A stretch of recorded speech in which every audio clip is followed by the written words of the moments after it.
beautiful people! Tudo bom com vocês? Ah, é uma sumidinha, né? De leve. Então, olha só. Hoje a gente vai ter uma presença ilustríssima. A gente vai falar com o Teco Padarates hoje. Rapaziada. A gente já teve aqui Ricardo Bocão, Micaela, Yuri Soledade, Dada Figueiredo. A gente tem ainda outras entrevistas gravadas, surpresas, suspections para vocês. E hoje a gente vai trocar uma ideia com ninguém mais, ninguém menos que o Teco Padarates.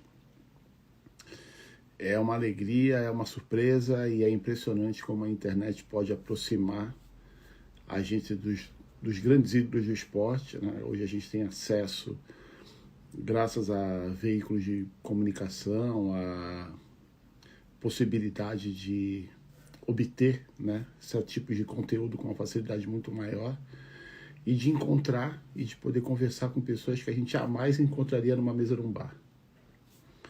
Olha, ele acabou de entrar aqui, vou chamar ele para participar aqui. Pum. Agora é só. Aceita aí, Teco. Que é nóis. Tomara que eu tenha chamado certo, né? Aê, rapaz, que é isso? Aí, garoto. Fala, rapaz, cara, que honra, velho. Deixa eu ver Nem se eu viro imagino. um pouco mais pra cá para pegar melhor a luz aqui. Peraí. Legal. Aqui são 2 horas da manhã, então não tem muita luz, não. É isso aí. E aí, velho, como é que tá? Tudo bem? Tudo bem, cara. Tudo bem, graças a Deus. Um pouco corrido aí. Uma série de coisas acontecendo ao mesmo tempo. Tanto na vida pessoal, como também na vida profissional. E quando acontece tudo ao mesmo tempo, o cara parece que fica ligadaço, tem que correr atrás de tudo, mas são tudo coisas passageiras, projetos pessoais que estão entrando em ação e que eu tenho que dar atenção. Muito legal, inclusive. Cara, você é uma pessoa que a gente não precisa nem apresentar, né? Todo mundo sabe quem você é, né? Não vou ficar perdendo meu tempo, né? Apresentando uma pessoa que todo mundo já conhece boa parte da carreira, e eu tenho bastante coisa que eu gostaria de perguntar. A ideia do podcast... Eu só vou fechar a porta aqui, que tá vindo um barulho aqui de fora, só um pouquinho. Demorou. A ideia aqui do podcast é como se eu te encontrasse numa mesa num boteco de um bar. E eu tivesse a possibilidade de, como fã, de como pessoa que pega a onda, trocar uma ideia contigo. Legal. Eu ouvi o teu documentário, né, o Cutback, a história do surfista que mudou a história do surf, eu achei sensacional. É da Trator, não é? Eu acho sensacional os documentários que eles fazem. A Trator é demais. A Trator cara, é uma baita produtora que tem esse lado core, né? Eles preservam esse lado core. E o Alex Miranda, que foi o diretor, é um queridaço, cara, um grande amigo que eu conheci através... Cara, eu já conhecia ele do surf, porque ele chegou a competir em algumas competições na minha época. Eu só estou dando essa pausa aqui para falar da Trator, né? Não, é sensacional falar mesmo. E daí a gente foi fazer um publi editorial para a revista Trip e para a marca BMW. Era passar um final de semana em Paraty, sacou? E pegando onda lá na região do litoral norte ali. E testar um carro, né? Iam três famílias, eu e a Gabi, daí foi o Alex e a Paula, e depois foi também um casal lá de Santos. Agora não me veio o nome dele é estrangeiro, assim, é tipo alemão. Agora não me veio o nome, mas ele tem uma fábrica de café ali em Santos e um bar muito legal, assim, que eu já toquei no bar dele. Ele estava com a gente também, aí ali eu conheci o Alex de verdade. Aí o Alex foi me contando as coisas do passado. Eu falei, caramba, a gente se trombava então nos campeonatos claro. direto, tá? Porque tu não lembra e tal. E ali formou-se uma amizade. E naquela viagem, ele chegou para mim e falou assim, porra, e o teu filme? Você nunca pensou em fazer um filme? Aí eu fiz uma frase para ele que foi um ultimato, assim, cara. Foi muito engraçado, porque eu falei, cara... Até agora não encontrei ninguém com coragem de fazer um filme meu depois do filme que o Fabinho lançou, né? Que foi premiado e tal. É uma responsa muito grande, porque eu estive lado a lado com o Fabinho na história dele e eu não podia fazer um filme muito abaixo do nível do filme que ele fez com o Pedro César, né? O PP. que foi o Fábio Fabuloso, que é um Meu baita Deus. do filme, né? Que é uma história toda contada em poema de cordel. Cara, um negócio maravilhoso. Aí eu pensei, pô, teria que ser uma coisa muito casca-grossa para fazer um filme meu, né, cara? E eu não tinha aquela grana e tal. Daí ele falou, meu irmão, tá aí o meu desafio, eu aceito, eu vou fazer teu filme, cara. E eu falei, tá, cara, eu vou ficar devendo para você o resto da vida? Ele, não, isso vai ser meu presente para você, cara, porque eu te acompanho Sensacional. desde... E ele me deu de presente o filme. Eu não, cara, eu lembro, assim, não estava numa situação financeira muito boa na época, até por isso também. Cara, ele aguentou tudo, cara. Inclusive, passei uma temporada lá em São Paulo, na época da edição, junto com o editor, para direcionar, né, as Claro. histórias. E foi o Mariano que fez a edição. Cara, foi fantástico, fantástico. Esse é um período que o Alex me ensinou muita coisa sobre produção. Aprendi muita coisa, né, porque eu trabalho com isso, né, cara? Produção, edição, direção e É tal. com tudo, né? Eu sempre gostei desse universo, né? Do audiovisual, principalmente quando se trata de trilha sonora também, porque eu sou músico e tal. É, Então, cara, foi um casamento perfeito. E até hoje a gente tem uma grande amizade, velho. Tem um respeito, uma admiração por ele. O cara é muito casca grossa no que ele faz, né, meu? O eu Alex. achei sensacional a, a ideia que vocês tiveram de contar a tua história do jeito que vocês contaram, porque cara, eu acompanho você como atleta desde o começo, né? Uhum. E eu nunca tinha pensado que você era um cara tão inteligente, Ó o Bira Schaufer aqui.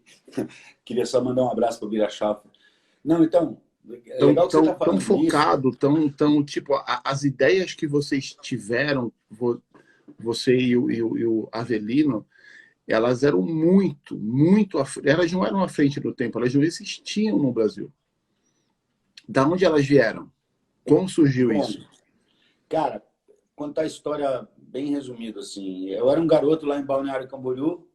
São cenas que eu lembro na minha cabeça, né? Eu era um garoto em Balneário Camboriú e finalmente ganhei uma prancha do meu pai de Natal, uma Kaiká, shape Kaiká, uma Kaiká, shape do Márcio Mudim, vem de Double América. Wing, Double Wing Diamond, uma coisa assim, a Eu rabeta lembro, eu dela. lembro. Peraí que a minha cachorra tá pedindo para entrar aqui, vem. Entra aí. Eu tenho duas cachorrinhas em casa e estou sozinho hoje aqui, então eu tô na função. Mas aí, o que aconteceu? Eu lembro de um campeonato que eu ganhei, acho que foi o Circuito Anocas, a Associação Norte Catarinense. E lá em Balneário Camboriú. E na premiação, assim, eu olhei, a premiação era uma prancha, não da minha categoria, da categoria profissional, né? Era uma prancha novinha da Tropical Brasil e outra da Marbella, né? Primeiro e segundo lugar. Eu falei, caramba, brother, essas duas pranchas são o sonho. Mas daí eu olhei para Tropical Brasil. Tropical Brasil era Davi Usadel, já era uma coisa de outro É, nível, era, sacou? era outro planeta. E a Marbella era aquela prancha local, feita em Balneário Camboriú pelos nossos brothers, mas era a Entendi. nave que o Bilo surfava, que era o grande rival do Davi. Então, Entendi. aquilo criou assim uma fantasia na minha cabeça muito grande. E eu fiquei com aquilo na cabeça. Uma semana depois, teve um outro campeonato do circuito catarinense daí. Aí estava na praia e tal, de repente o Avelino chegou para conversar comigo. Eu lembro que o Avelino usava barba, era todo barbudo, a gente quase que nunca viu o Avelino de barba, né? E nessa época ele estava de barba, eu nunca vou esquecer. Ele chegou na praia, assim, cruzou os braços do meu lado, olhou para baixo e falou: Ô garoto, tudo bem? Eu sou o Avelino. Eu, caraca, eu sei quem tu é, cara. Claro, quer dizer, E eu fiquei todo nervoso, assim. Daí ele falou: pô, eu tô com um projeto de formar uma equipe de campeões e tal. E, pô, me falaram de você, o Davi Usadel, o Saulo Lira, o Jordão Bailo, que era juiz na época. E eu queria fazer um trabalho contigo, cara. Aí eu virei para ele e falei: pô, nós temos um problema. Imagina, eu tinha 13 anos. Eu falei para ele: nós temos um problema. Eu dei a minha palavra semana passada para o Paulo Pequeno da Marbella. é, Eu ia, eu ia pagar o material da prancha, ele ia fazer a prancha para mim, depois eu ia só trocar de prancha. Uma semana antes, eu recebi a proposta da Marbella. Naquele campeonato que eu fiquei viajando as 2 pranchas de prêmio, naquela premiação, ele veio falar comigo, o Paulo Pequeno, da Marbella. E eu tinha aceitado. Falei com a minha mãe, ela segurou a onda, pagou lá o dinheiro do material. Minha mãe sempre foi muito apoiadora, né, do meu trabalho e tal, dessa história da gente ser surfista, os irmãos, né? Visionária, né? É visionária também. Visionária, ela era fora da casinha. Ela, na família dela, já era fora da casinha. Já sempre à frente. Ela e meu pai também. Os dois são as ovelhas desgarradas, porque os dois saíram de Blumenau e foram para o mundo, entendeu? Isso é fundamental, né? Isso é fundamental. Para nós foi fundamental, né? E aí, eu falei para o Avelino, cara, eu dei minha palavra. Aí ele falou, ele pensou com ele mesmo, assim, ele me conta isso até hoje, pô, eu não... A palavra é uma das coisas que eu mais prezo nas pessoas, né? Ele pensou com ele mesmo. Eu não posso destituir um garoto de 13 anos que veio dizer que deu a palavra, porque eu estaria desincentivando algo que eu cultuo. Ele pensou. E ele fala isso para mim até hoje. E foram duas atitudes super nobres, tanto a sua quanto a dele, né? Aí ele falou, ó, vou dar 6 meses para você trabalhar aí com o Paulo Pequeno e tal, porque é um grande shaper, é uma grande prancha, ele sempre respeitou muito o Paulinho, entendeu? Mas eu vou, se ele não fizer contigo aquilo que eu tô dizendo que eu vou fazer contigo, eu volto e vou te dar a segunda chance. E, cara, deu 6 meses em ponto, assim, ó. Eu já era campeão catarinense por antecipação, porque eu ganhei todas as etapas daquele ano, na categoria Mirim. O primeiro ano que eu competi, eu ganhei tudo. Entendi. Todos os campeonatos, cara. E eu tinha rivais bons, hein, cara. Eu tenho um Santa Catarina. Tem um amigo até hoje que trabalha comigo, inclusive, que é o Fabiano Fischer. A gente tem mais de 50 finais juntos, pra você ter uma ideia.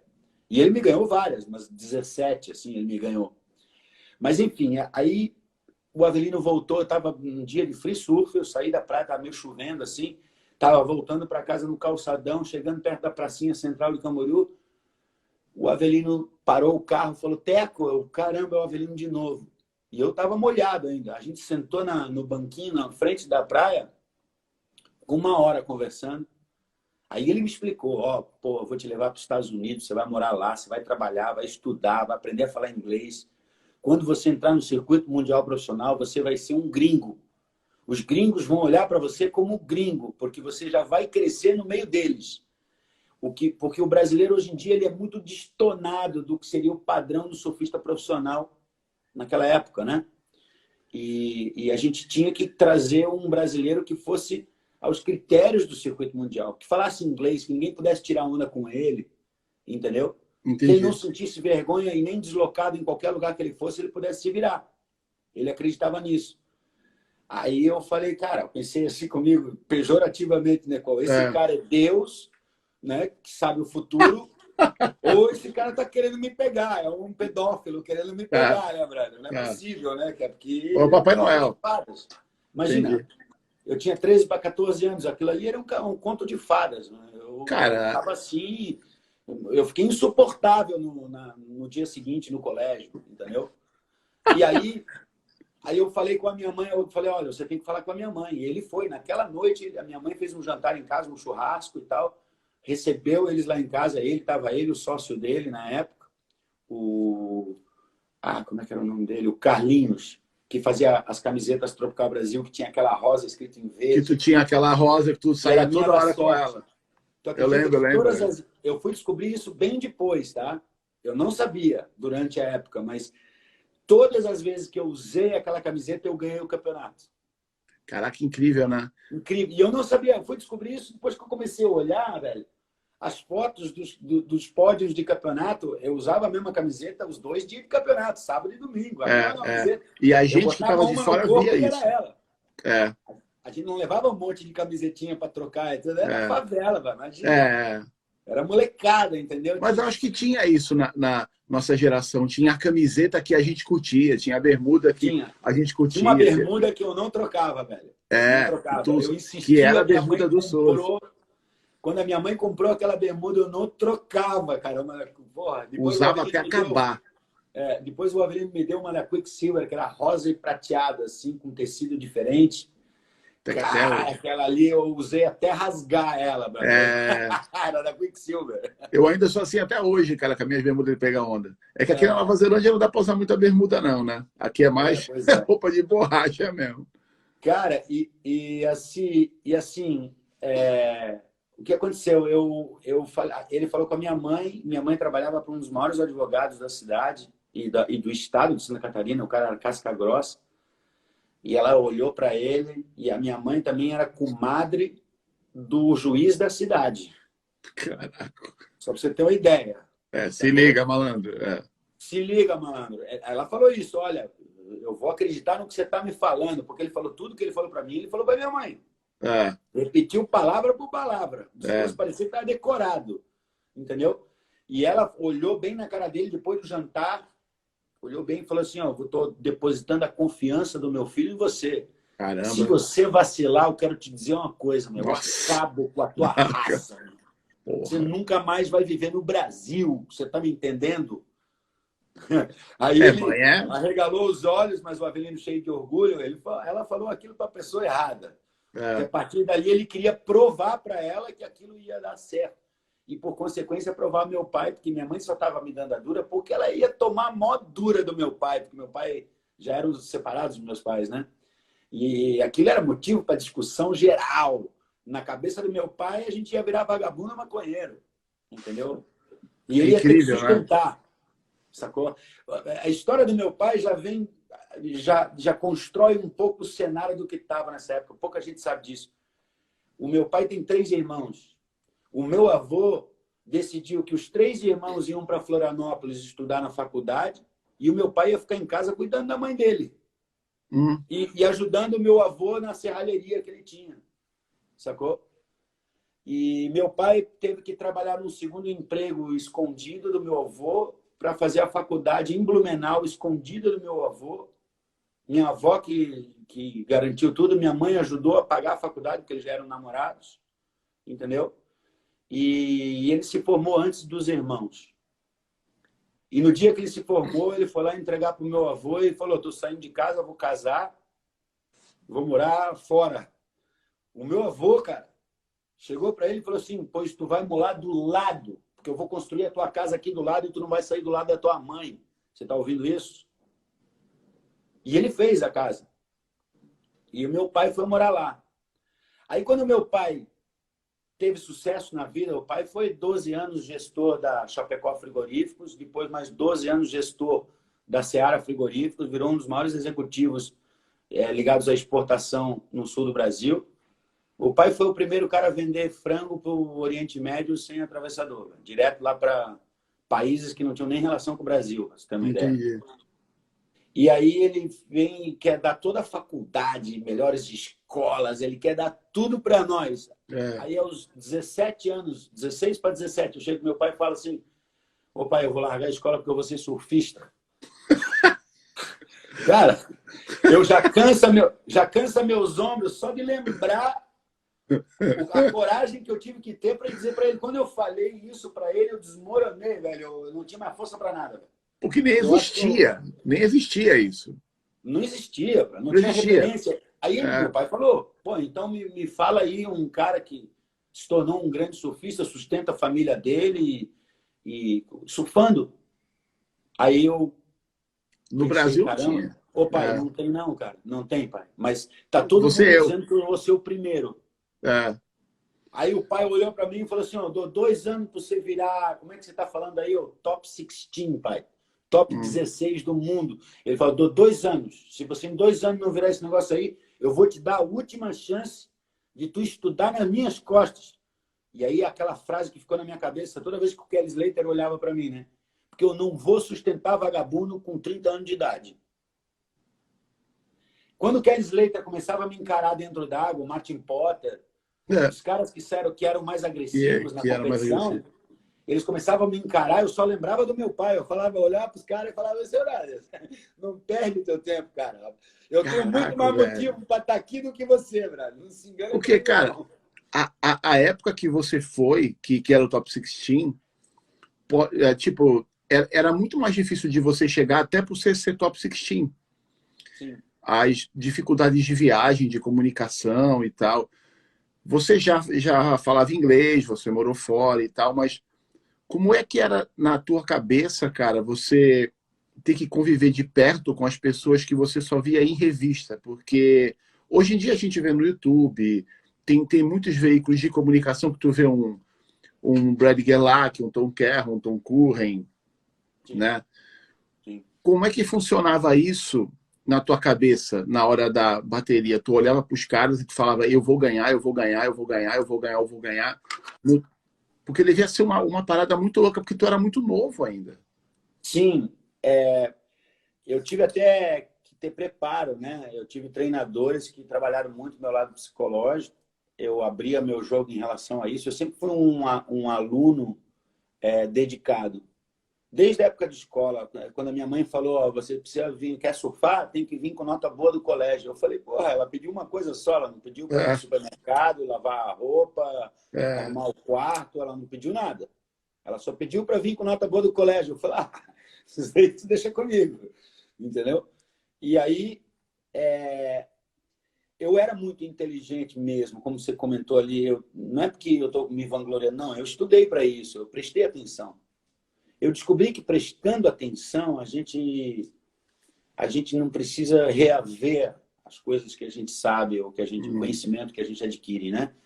Se a gente se envolve com aquele conhecimento, aquilo passa a fazer parte interna de você. Então, você não tem que reacessar na memória. Você acredita naquilo.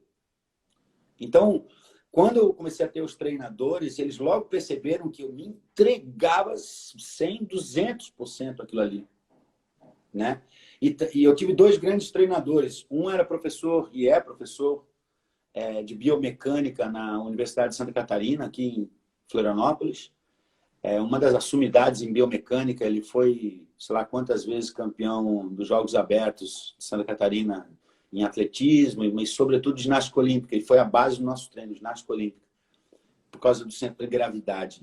Ele imaginava que o centro de gravidade na prancha tem que ser um desafio a qualquer ginasta, porque trabalha com força centrífuga, trabalha com uma série de coisas, né, cara? Com a pressão da prancha e tudo mais. É ciência, E o cenário estar em movimento, né? E É, você tem que ter os reflexos apurados, não é. necessariamente criar teu plano de coreografia. Enfim, e ali foi o suporte que eu precisava, porque apesar de eu ver os gringos como os ídolos, eles não faziam isso, cara. Entende? Então, essa era a força que eu encontrava internamente para acreditar que eu ia ganhar do Tom Carroll em algum momento, ou do Demi Hagel, ou do Marco Occhilupo, do Tom Curren, que eram os caras que eu admirava, entendeu, cara? E que eu seguia, né? Porque eu mirava o surf deles e falava, olha, esses são os melhores, né? Eu preciso surfar na linha que eles estão surfando. Depois pintou o Kelly Slater e mudou tudo. Que a É, linha do Kelly Slater já era outra coisa era muito outra. além É, da curva, né? Não é de graça que todo mundo falava nele desde os 13 anos de idade. Porque aos 13 anos de idade ele já pegava tubo em pé em backdoor, cara. Com os locais havaianos empurrando ele na onda. é, Entendeu? Então, assim, o Kelly teve o caminho aberto no Hawaii, por isso ele surfa tão bem lá. é. Os patrocinadores do Kelly fizeram um serviço alucinante, porque eles iam lá e bancavam os locais para botar o Kelly para pegar onda. Isso que era legal, né? Porque eles iam lá e E compravam. cara, para pegar onda em pipe sem ser local é difícil. Tinha que comprar o acesso em pipeline, patrocinando os maiores locais daquele pico. Entendeu? Bom, daí depois veio assim, a história de me tornei top 16, agora estou de igual para igual com eles. Eu comecei a olhar para eles tentando enxergar defeitos, né? Isso foi o segundo passo. Eu tenho que enxergar defeitos nos meus ídolos. E foi um trabalho bem duro, cara. Bem duro, assim, de olhar para o Tom Carroll, que sempre foi o meu maior ídolo, é até hoje. Porra. Também é. O cara está lançando um curso de meditação maravilhoso. Ele faz a prática ao vivo com a galera. Eu chego a participar de algumas com Ele ele tem lá as às 6 da lives, manhã. E eu eu aqui acompanho as lives.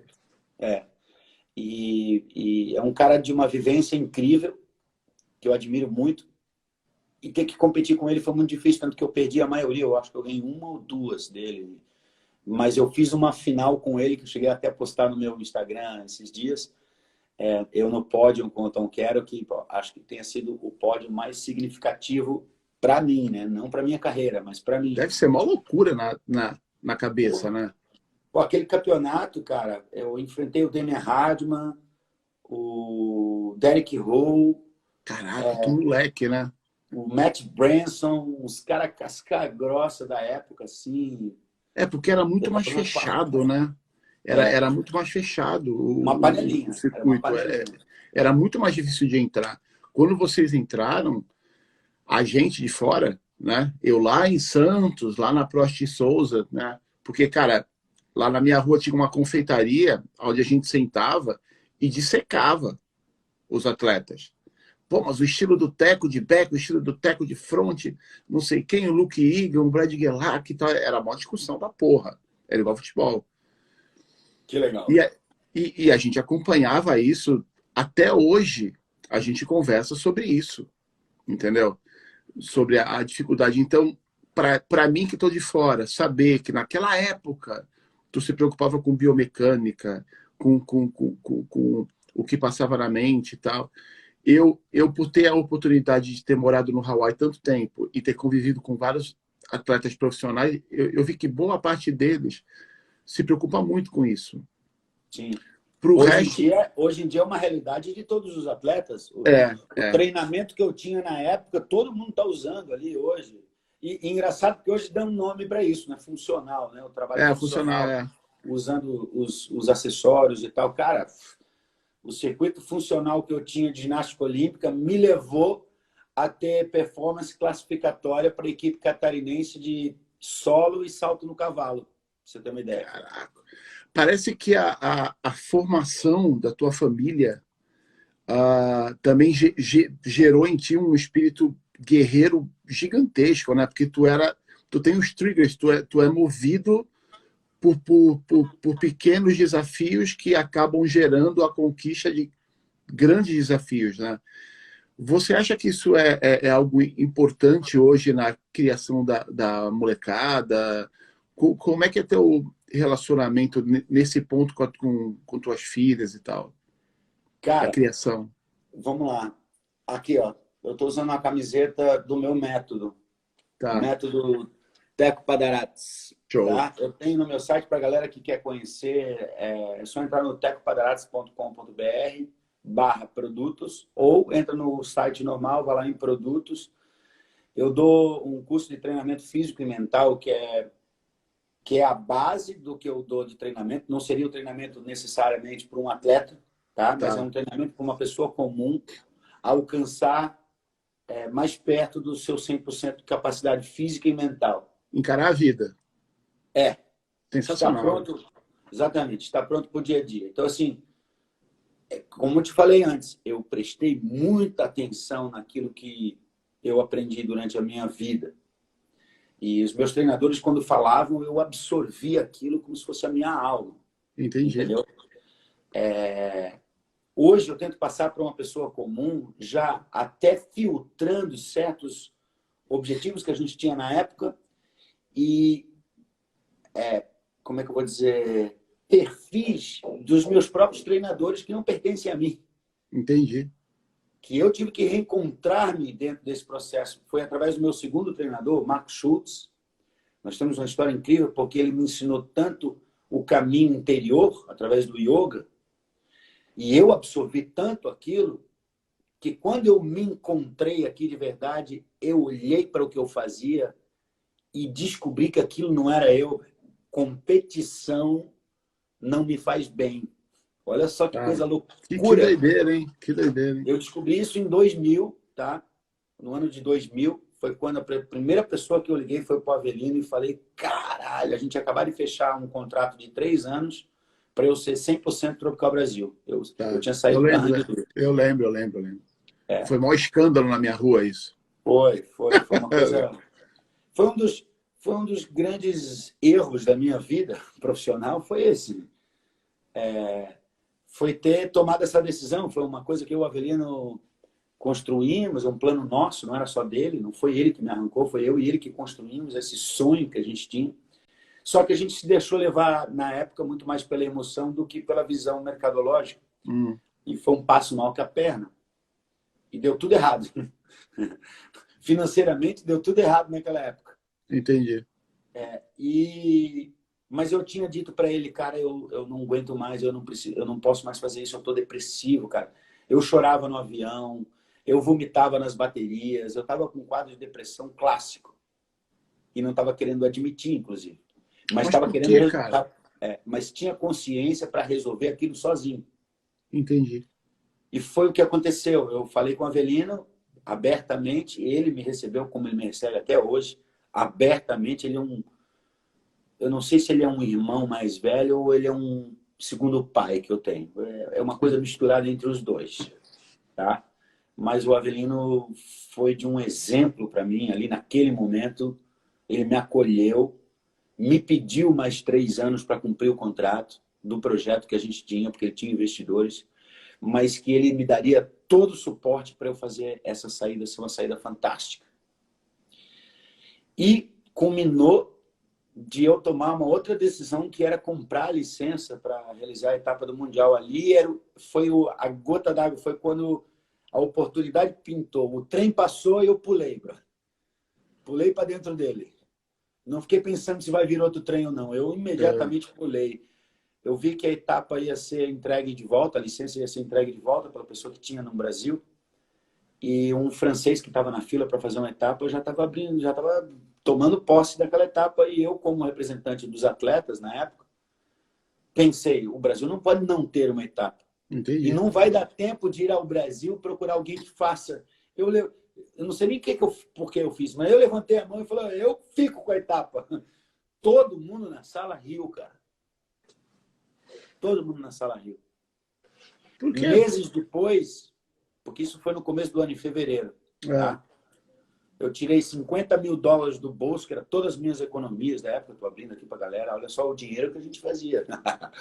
As minhas economias, $50 mil. Não é pouca grana, mas, pô, comparado com com os moleques que estão ganhando hoje, não vai dar nem para comparar, né? Mas eu sequei o caixa e comprei a licença. Fui no governador aqui de Santa Catarina, que tinha recém sido eleito, o Luiz Henrique da Silveira, e sempre com o pensamento de que eu não tinha que pedir nada, porque ele era obrigado a gastar o dinheiro no esporte. Existia uma verba para o esporte e eu só tinha que dar retorno suficiente para ele confiar em mim. Claro. E eu fui num discurso pensando em voto. Ele tem que se reeleger. Em 4 anos, ele tem como conquistar todos os votos das pessoas que não votam. Claro. Que são a galera da praia, que não vota. A maioria não vota, não gosta. Hoje em dia já vota, mas na época nem cagava para isso. Né? E falei para ele, esses votos todos podem ser seus e você vai ser recebido como um ídolo na praia, que nem o Kelly Slater. Ele duvidou de mim, mas apostou. E no que apostou, aconteceu, cara. A chegada dele na praia de helicóptero, a praia com, sei lá, umas 20 mil pessoas, 15, 20 mil pessoas na praia. O cara deve estar lá na praia de Imbituba, foi um êxodo. E quando ele pousou do helicóptero, cara, ele chegou na praia, lá no canto da praia, veio caminhando no calçadão, com segurança, tudo, as pessoas jogavam o chapéu para cima e gritavam o nome dele, cara. Caraca. O público torcia pelo governador como se fosse a seleção chegou, velho. Irado, né? Foi um negócio transformador para a carreira dele, né? Na época, um momento máximo da carreira dele. E para mim também, né, cara? Porque eu solucionei meu problema, mas fiquei com uma dívida gigante que durou uns 5, 6 anos. A galera também não sabe disso. Todo mundo acha que a gente se deu bem no WCT. A gente até que se deu bem. Mas no começo eu fiquei uns 4, 5 anos com negativado aqui na praça. Teve um momento que a gente quase teve que dar a casa, eu e o Xande, para manter o evento de pé. E cara, por 2 vezes eu fui e vendi esse evento no grito, velho. Uma foi essa vez com o governador e a outra foi quando Santa Catarina ia abrir mão do evento, a gente já sabia disso internamente. E eu, num golpe de desespero, fui ao Rio de Janeiro acessar uma amizade que eu tinha de longa data, com muito tempo antes do cara ser político, que é do Eduardo Paes, velho. Ah, tá. eu conheço ele, assim, eu fui falar com ele, olha, eu acho que a cidade do Rio de Janeiro pode ter esse evento de volta, que já foi aqui, e eu acho que o momento é ideal para isso acontecer, e para o Rio de Janeiro, seu governo poder cantar aos ventos que trouxe de E volta o trouxe o circuito mundial. WCT para o Rio. E foi o que aconteceu, foi uma grande jogada para ele, né? Para a prefeitura, para a Rio Tour, que O apoiou e tal, esporte. para o esporte, para todo mundo. Era o jogo do ganha-ganha, todo mundo ia ganhar com É, aquilo, porque a gente cuidou para que a audiência do surf, tanto presencial como online, que já estava crescendo muito, pudesse dar os números que uma prefeitura precisa do tamanho do Rio de Janeiro do Rio para de Janeiro. deslocar uma verba daquele tamanho. Ela precisava justificar isso internamente, e a gente sabia disso. Entendi. Então eu fui lá falar com ele, o fato de eu conhecer ele me garantiu uma vaga na agenda. Entendi. A partir dali, ele foi muito duro comigo, cara. Muito duro, como ele é na mídia aí e tal. Ele é muito duro, velho. E ele falou, meu irmão, tu trata de fazer esse negócio acontecer, cara. Porque eu tô dando um tiro no meu pé aqui, cara. Sacou? Eu tô E com foi um a prefeitura sucesso. eu tô tendo que levantar a prefeitura que estava quebrada na época e vou ter que apostar uma grana aí nesse teu negócio. É bom tu dar resultado. Eu falei, pode garantir que vai ser o maior evento da história dessa cidade. E foi. Adriano Mineirinho venceu a etapa, cara. É, Pô, foi um êxodo, cara. Eu tenho é. essas imagens até hoje. Foi um êxodo, cara. É. Foi Final um do momento, Maracanã, assim, um Fla-Flu marco aquilo na ali. história do surf. É. Naquele momento, ele assumiu a liderança do circuito mundial pela É, primeira vez. foi tudo no mesmo evento, né? Tudo Foi aconteceu tudo no mesmo ali, evento. assim. São aqueles golaços que a gente só tira porque teve coragem de acreditar na jogada, né? É, e aquilo te carimbou como a pessoa capaz de realmente tomar conta dessa área do esporte no Brasil. E não foi? Ali foi um Ali selo eu de passei a qualidade que você acreditar. ganhou. Foi ali que eu passei a acreditar que, de fato, eu sabia fazer aquilo. Entendi. Que o meu papel naquele evento era vender o evento. Era o primeiro ato de um evento. Entendi. Conseguir a carta. Você tem que ter a carta de lei de incentivo. Aonde é que você... Porque é o primeiro passo. É. Né? Você se organiza, prepara o proponente, que é uma federação, uma associação, quem quer embarcar nessa história junto, faz seu proponente. Você tem que estar com todas as contas aprovadas, brother, tem que estar transparente. Tudo direitinho. Tudo direitinho. Tudo direitinho. E a gente sempre primou por isso. O Xande, meu sócio na época, é uma das pessoas mais incríveis que eu já conheci no meio da organização do surf, cara. Esse cara, ele é muito mal... como é que eu vou dizer? Tem a expressão em inglês, underestimated. Tá. Me faltou a palavra aqui. Ele é Mas subestimado. no meio Subestimado. do esporte, ele é muito querido, muito bem visto, né? Ele é um dos caras mais preparados para tocar a organização de surf no Brasil, se não o mais, tá? Eu vou te dizer, porque o senso de correto que ele tem, assim, é muito incrível, cara. Entendi. O cara tem um senso de cidadania muito casca-grossa, assim. Ele me surpreendia, porque, pô, eu me considerava um cara Pode ser que inteligente. caia aqui a página, se cair a gente abre outra. Demorou. Tá. Assim, eu achava que era um cara inteligente e correto, eu sempre tentava ser religiosamente correto. Eu fui descobrir no Xande um cara muito além de mim, assim, eu aprendi muito com ele, cara. Que legal, cara, que maneiro. Impressionante.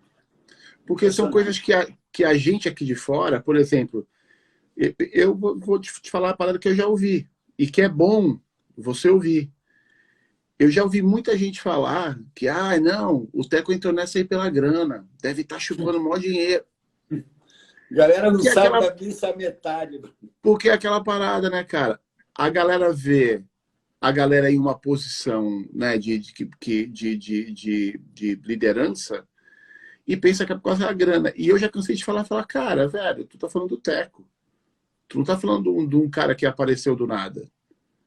É um cara que tem um nome que se mistura com a história do esporte. Ele não vai querer queimar o nome dele, o legado dele, com uma coisa dessa.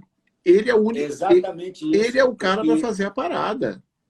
Eu falei, quem que você quer que faça a parada? Ele é o cara pra fazer a parada. É que a galera ainda acredita que um surfista profissional não é possível de fazer um trabalho do tamanho que você faz.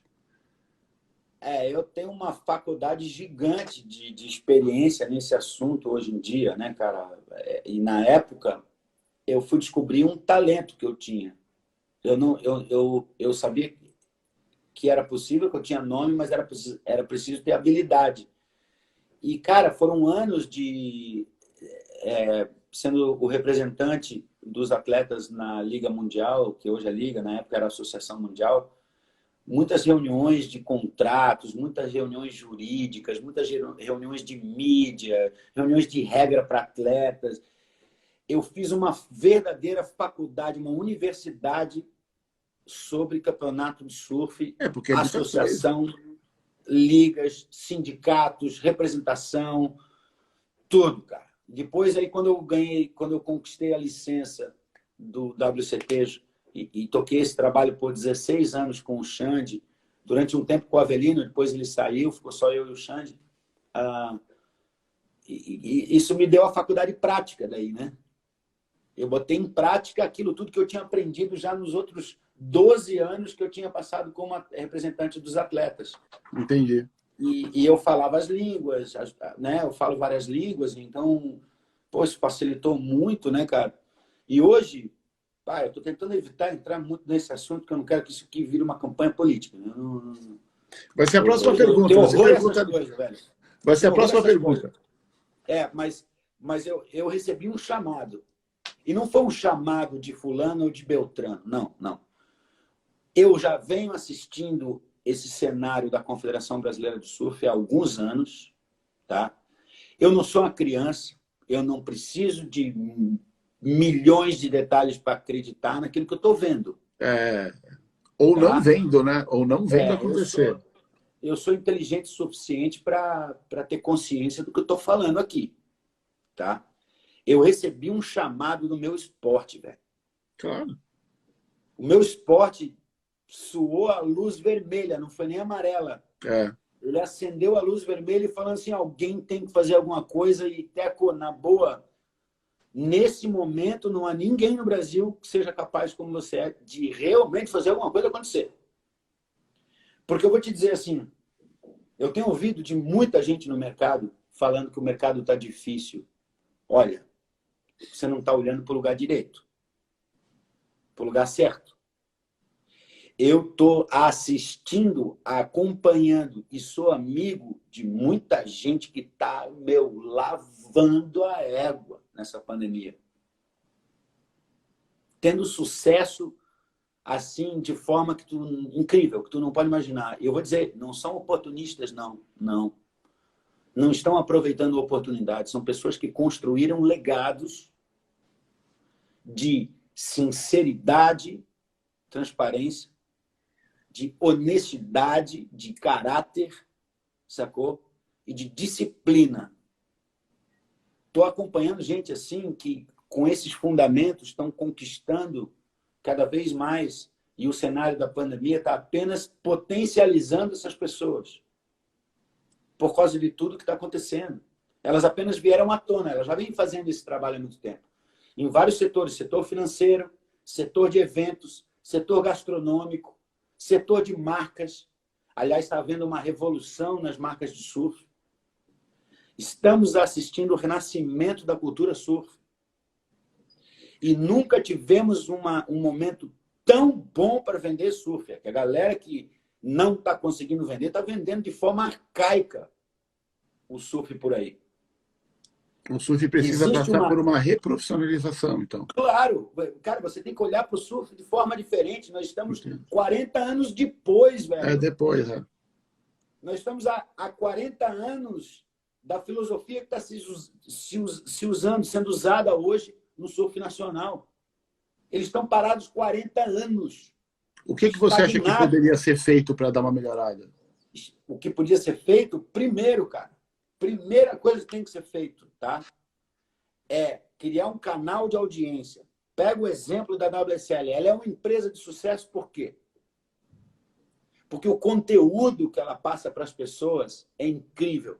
E quando ela descobriu que esse conteúdo é incrível para qualquer cidadão, mesmo aquele que não conhece surf, ele continua sendo incrível, tá? Quando ele descobre isso, ele fala assim, eu preciso ser dono desse conteúdo, porque se eu for dono, eu vou vender milhões pro resto da minha vida, esse conteúdo. Cara, se 44 surfistas nas melhores ondas do mundo fazem o barulho que fazem, fazem o dinheiro que fazem, porque não é só a entidade que está fazendo, os atletas também estão fazendo. Se os empresários descobriram o fio da meada, eles estão vendendo a vida original, tomando riscos, correndo riscos de vida, de integridade física, de integridade emocional, correndo riscos agora de pandemia. São pessoas que são corajosas, ou seja, eles estão vendendo imagens de coragem. Meu, o mundo absorve isso, cara, porque o mundo está tão carente de gente assim, cara, que é um prato cheio para qualquer investidor. Porque a gente vai entrar em um momento do mundo agora que vai ser uma reformulação de mente, uma reformulação social, né? De conceitos sociais e tudo, e o esporte vai ter que seguir esses conceitos. E eu vou te dizer... E o surf é lindo para isso. O Brasil, internamente, tem, através de todas as suas categorias filiadas à confederação e através de gente muito séria, que há muito tempo trabalha no nosso esporte no Brasil, a gente tem um conteúdo, cara, fantástico.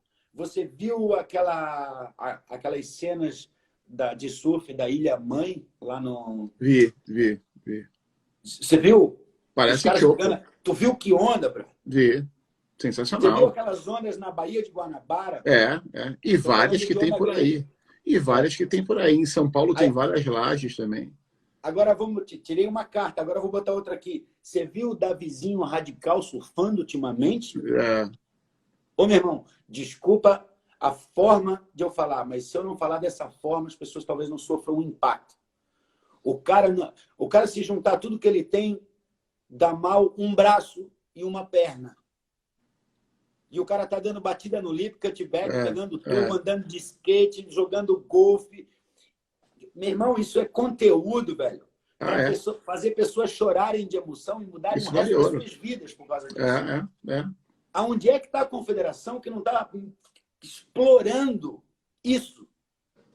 Cara, ontem eu recebi... Desculpa, só completar aqui. Ontem eu recebi imagens do presidente da Federação do Pará, o Noélio Sobrinho. O cara organizou uma galera, um grupo, e foi surfar Pororoca e mandou as imagens. E o cara estava filmando do celular na popa do barco, do lado do motor, com o motor barulhando assim, a 5 metros de uma espuma de onda. Ela chegou no momento da onda ali 1,5 metro, 2, assim, sacou? A emoção do cara filmando os amigos e o Noélio surfando, o Bibita, os caras que são lendas, né?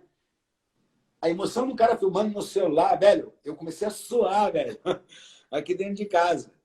Como é que isso não é o carro-chefe da mídia digital da Confederação Brasileira de Surf? A gente tem muita coisa no Brasil. A gente tem muita coisa. Como é que a Confederação Brasileira de Surf não tem um Instagram com a maior audiência fora os garotos do CT?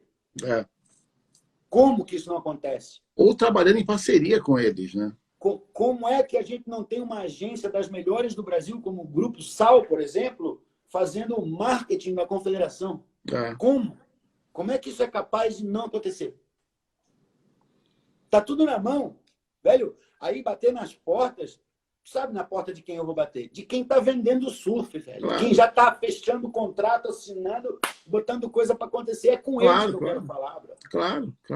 É com eles que eu venho falando há 16 anos, né, velho? Então você acha que nesse momento... Nesse momento que a gente está vivendo no surf, eu acompanho o trabalho da Confederação. O trabalho não. Eu acompanho o não trabalho da Confederação já há um tempo. E eu lembro que não faz muito tempo atrás que chegou a sair algumas matérias que o Brasil talvez não fosse para a Olimpíada por falta de dinheiro, por falta de verba, alguma coisa assim. Eu achei... Cara, não é. Não, assim, ó, vamos lá. Isso vem da história de o Brasil não ter ido para aquela seletiva lá no Japão. Tá.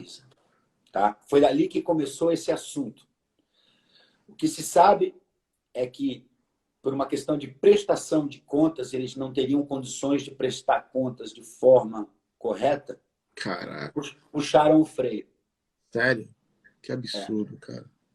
Tinha a história dos passaportes que não tinham sido emitidos, também puxaram o freio, quer dizer, tentou se resolver esse assunto, que até conseguiu na época, a gente ia conseguir, mas a confederação puxou o freio para não se comprometer, para não fazer algo errado. Bom, num certo ponto de vista, que bom que eles fizeram isso, né? Não deixaram uma mancha para a confederação.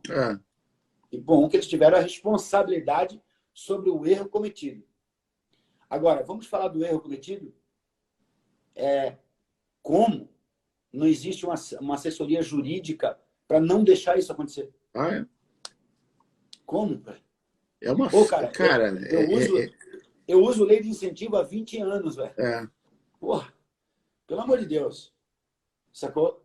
É preciso ter as pessoas certas nos cargos certos para fazer a coisa acontecer. Sozinho não faz. Não adianta, sozinho você não consegue fazer. Não tem como, é impossível.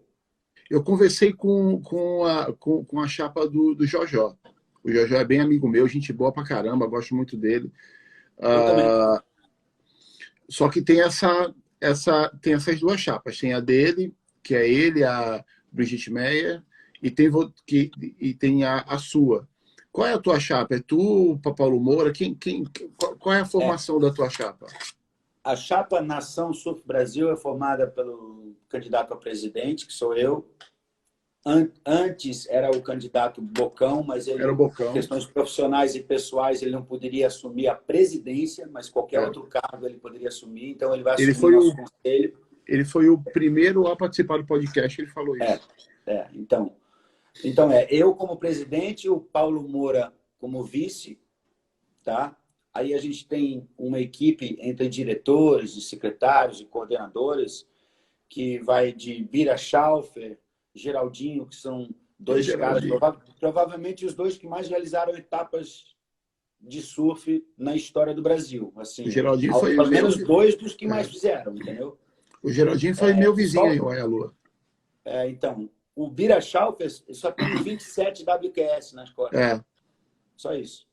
Ele organiza campeonato desde os 15 anos de idade, para você ter uma ideia. Tá? É um cara que tem a maior experiência, foi presidente da FECASURF algumas vezes aqui. Bom, aí a gente entra no campo dos atletas. Ricardo Tatuí, Picuruta, Carlos Burli, Vitor Ribas, Pio Pereira, Otávio Lima, do Nordeste. O nosso diretor técnico é o Mauro Rabelé de Santos, que é uma entidade dentro do longboard e do julgamento. O Chumbrega. Ele mesmo. O Rabelé é um cara também que tem uma experiência assim, maior do que qualquer sensacional, uma figura também. Ele vai ser nosso diretor técnico, ou seja, tudo que é de campeonato ele entende, lembra? Claro, pô. O cara é o que mais entende, né? E tem uma personalidade, um senso de justiça e de transparência impecável, assim, sabe? Um cara de alta confiança. E a gente tem, cara, várias pessoas. O Guile, que muita gente joga pedra nele, tá? Mas ele foi o primeiro cara a enfrentar o Adalvo, enfrentar a confederação, que ele era próprio vice-presidente, ainda é, dentro do estatuto. Ele enfrentou tudo, ele enfrentou todos. Ele perdeu muita coisa na vida dele por causa dessa questão, por causa das acusações que faziam sobre ele e tal. Enfim, eu não vou entrar no mérito da vida dele. A vida dele pertence a ele, eu não quero saber. É do próprio Guilherme. Mas é um cara que foi perseverante e acreditou que isso podia acontecer. Geraldinho é outro. Muita gente joga pedra no Geraldinho e tal, porque um cara que organiza campeonatos há 40 anos... Até Fernando de Noronha, né? Vai ter gente que vai dizer que ele fez de errado. E provavelmente fez alguma coisa errada ao longo do tempo, que aprendeu assim, né, cara? Quem é que não erra? Ele foi pioneiro. Os pioneiros tiveram que errar para aprender como é que faria certo. Então, eu acho que o Geraldinho ele tem um legado que ele deixou ao surf, principalmente do Nordeste, que tem que ser reconhecido, sabe? Tem que ser reconhecido. Mas, acima de tudo, velho, eu queria que a galera entendesse que eu sou presidente. E o Paulo Moura é vice. E eu queria que a galera conhecesse a gente, porque quem nos conhece sabe que ninguém mais vai tocar esse barco aqui de uma maneira que a gente não queira, eu e o Paulo. A minha impressão, Sabe? Teco, é que tudo que aconteceu na tua vida está apontando e desaguando aí. Isso. Eu acho que Eu acho que é você o grande foi. momento. É, É um eu grande acho que é a momento. chance do surf ter alguém que entenda desde a formação psicológica do atleta, porque você já tem isso naturalmente em você, até a formação profissional do atleta. Sim. Sim. E eu acho que é isso que o surf no Brasil precisa, porque a gente já é referência, a gente já é líder, a gente vai continuar nessa posição por muito tempo com os atletas que a gente tem que vem por aí. O trabalho da confederação vai ser lapidar e transformar o surf no Brasil em um esporte no patamar que ele merece no momento. É isso aí, cara. É como eu te falei, eu tenho certeza que a gente vai realizar muita coisa, porque, primeiro, a gente entende os fatos, a gente tem pessoas competentes em cada segmento da confederação, e não pessoas simplesmente competentes, são os melhores naquilo que estão fazendo. Tá? Nós temos uma cumplicidade e um respeito hierárquico dentro da chapa que é impressionante. É a melhor e maior equipe que já existiu no Brasil de surf. Porque a gente considera uma equipe. Entendeu? A gente se auto-considera uma equipe e não uma chapa. Entendi. Nós temos cada um fazendo o seu papel. E teve um momento atrás que estava tendo um monte de discussão em público e tal. E aí o nosso vice-presidente, em nome dos atletas que estavam reclamando muito, e a função dele é atleta, exclusivamente atleta. Paulo Moura não vai resolver nada burocrático de escritório, de nada, participar de nada. Assim, ele vai participar, mas ele não vai ter a obrigação de ter que cumprir nenhuma agenda. Entendi. A agenda dele é exclusivamente atletas. Então, assim, os atletas vão ter um cara representando eles que é vice-presidente da confederação. E que conhece do mercado, conhece do assunto, sabe como é que é a vida. Ele é atleta, velho, em atividade. Ele é atleta em atividade, então ele sabe exatamente as necessidades que um atleta precisa. E eu vou dizer, de um cara de um caráter, e ele deu a marretada na mesa e falou, chega, a partir de agora ninguém mais aqui dentro vai falar uma palavra sequer sobre a chapa dos adversários. Então, se você me perguntar o que eu acho da chapa do Jojó, não. Eu não acho nada. Eu acho o Jojó um cara que eu conheço muito bem, tem um baita de um carinho por mim, um respeito, eu também tenho por ele. É um baita de um cara, né? Eu acho que já todos tem uma carreira consagrada, né, velho? Eu acho que todos estão querendo fazer o bem. Sim. Tipo, e que vença o melhor que tiver trabalho, os votos. a melhor equipe. E que ela tenha a responsabilidade de fazer um belo trabalho. Inclusive, nossas portas já foram abertas pessoalmente a vários integrantes da chapa do Jojó para que, se a gente ganhar, eles têm espaço para trabalhar na nossa gestão. Sim. Entendi. Tem. A gente não tem nenhuma rixa com ninguém, não. A gente estava se defendendo, velho. Porque a gente entrou com uma ação na justiça que melou tudo. Melou o circo que estava sendo protagonizado nos últimos, sei lá, década ou um pouco mais. Porque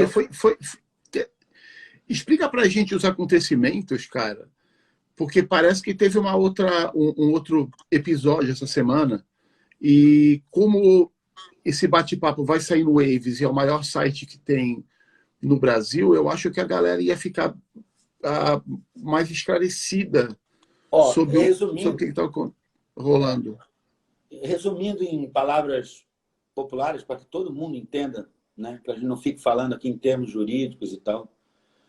Houve uma chamada de eleição no dia 18 de dezembro, a gente viu que estava tudo irregular, nossa chapa resolveu, não vamos participar desse negócio cheio de falcatrua aí, não vai dar certo, eu não quero meu nome vinculado a um grande momento errôneo, né, da história da Confederação.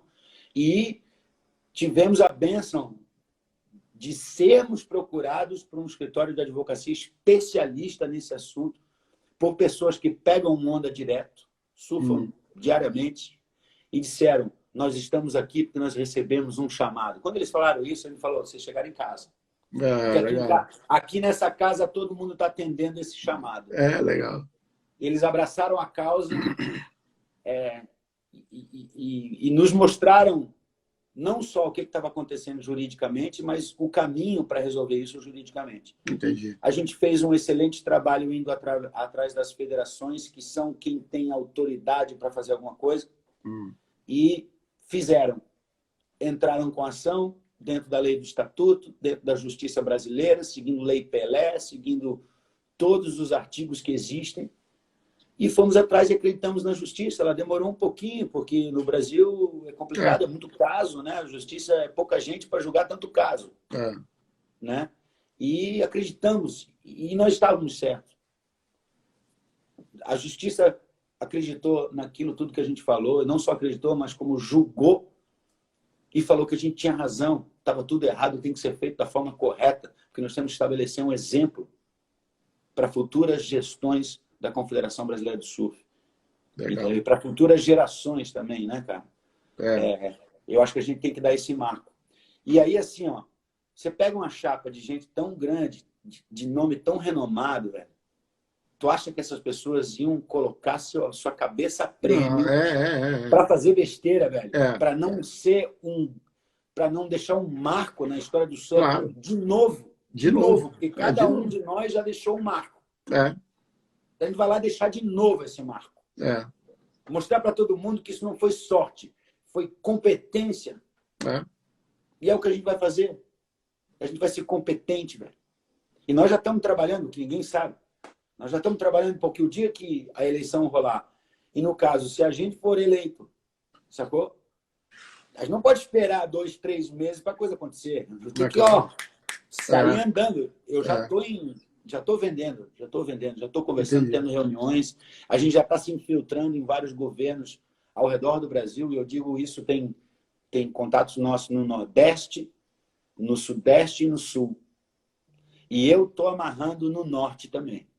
Pessoalmente. Essa eu estou tratando com carinho pessoal. Eu vou levar o surf para o Norte, velho. E nós temos que explorar aquele Norte. Quando que você acha que isso vai acontecer? Quando você acha que essa eleição vai rolar e a galera vai sair do trono? Bom, as federações vão convocar, não sei se hoje ou amanhã, só que houve mais um agravo por parte da Confederação sobre a decisão dupla da primeira instância e dupla da segunda instância. Ele está alegando a mesma coisa e dizendo que tem que segurar. Aí nós imediatamente estamos informando o caso e exercendo a lei, cara. O juiz deu uma ordem. Ele deu uma sugestão. Não é sugestão. Pô, cara, é a lei brasileira dando uma ordem. Você vai desobedecer, cara? Que tipo de cidadão você é? Eu não vejo sentido nisso, cara. Por que não quer largar o osso? Será que a galera tem medo do que vocês vão encontrar lá na... A pergunta que tem que se fazer é o seguinte: por que não fazer o correto? Não é, vai ver que é porque não é largar o osso ou não largar o osso. Isso daí nós já estamos falando da motivação dele. Nós estamos falando o seguinte: por que não fazer o correto? O juiz está dizendo. Por que, velho? Você não segue o juiz, cara? Por que você não obedece? Será porque você mandou a vida inteira, não sabe obedecer? Pô, cara, para largar o osso é difícil. Cara. Largar Como o é que a gente osso. vai construir um Brasil melhor se a gente não segue a lei? Como? Largar. Quando eu tive essa conversa com o Jojó, eu perguntei sobre valores. Ele falou que a Confederação recebe cerca de 900 mil por ano e vai passar a receber cerca de 4 milhões e pouco. Isso é uma informação pública, né? Então. Mas que a galera às vezes não sabe. Qual é o plano o teu plano para a categoria amador, grommet, porque você veio lá de baixo, lá na categoria 13 anos, tal, você sabe tudo o que passa na cabeça da galera e esse tipo de pensamento que você teve com o Avelino, tal, você acha que vai dar para colocar isso na cabeça da molecada? Vai dar para colocar esse tipo de sentimento, esse profissionalismo desde os 13 anos de idade? Você acha que é possível hoje passar isso para a galera? Cara, vamos deixar claro uma coisa. Eles, os garotos, tá? Os pequenos, eles são a nossa maior joia. Legal. É a maior joia do surf brasileiro está nos garotos ali de o quê? 10 a 14 ou 5 a 14, sacou? Eles são a prioridade máxima. A primeira categoria a receber alguma coisa para acontecer é a categoria mirim, júnior. Tem apetite, né? Tem todas essas sub-12, sub-14, sub-16. Eles são o foco da nossa atenção. E veja bem, não é só campeonato. Nós vamos ter uma coisa chamada caravana. Tá? Isso tudo já está previsto em orçamento, porque nós já pegamos esses 4 milhões e 700, já vamos verificar o quanto é permitido usar em escritório, em administração, e o quanto... E a internet aqui, rapaz? Depois a gente edita. Não, mas está valendo, está valendo. O meu rodou bem. A gente já sabe já onde distribuir tudo isso daí. Então, a primeira categoria é a coisa. Aí a gente tem uma coisa chamada caravana. A caravana vão ser mentores profissionais, especialistas que vão viajar pelo Brasil para dar seminários em todos os campeonatos de surf que tiverem, cara. Para o crescimento profissional e psicológico. Animal. Para atleta, para treinador de atleta, para associação, para o fotógrafo, para o professor de educação física, para escolas, se quiserem, que a gente vai fazer isso gratuitamente. Animal. Isso tudo é um dever da confederação. Promover o esporte. Promover o esporte do surf aonde tem o embrião dele. Entendi. Principalmente na questão social. O que é a questão social? É fazer com que o esporte, imediatamente, a cada cidade que a gente pose, a gente deixe uma semente para que o esporte, a partir daquele momento, seja respeitado na cidade. Na cidade, legal. Isso é fundamental. Por pessoas sérias. A gente faz questão de ir lá, porque nós temos nome, né? Como todo mundo fala. Caraca. Então vamos usar esse nome, vamos lá. Eu tenho experiência. Todo lugar que eu vou, que eu aviso antes que eu vou, seja no meu Instagram e tal, eu vou chegar numa praia, num campeonato, num evento, numa coisa, sempre tem o prefeito ou vice-prefeito, o secretário, coisa que quer vir me conhecer. Eu vou deixar isso passar batido? Claro que não. Eu vou desaproveitar uma oportunidade dessa e botar na cabeça dele que ele tem que investir nesse esporte? Claro. Cara, eu estou trazendo a minha bagagem toda de vida para esse projeto, porque eu sei que dá para fazer, velho. Eu já fiz isso tantas vezes, é tão fácil fazer, na verdade.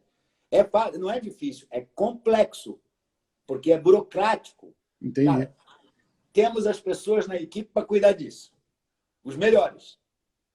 O melhor financeiro, uma pessoa que é assim especialista em prestação de contas de lei de incentivo, é quem toca as prestações de contas do WCT há 17 anos, se eu não me engano, 18, sacou?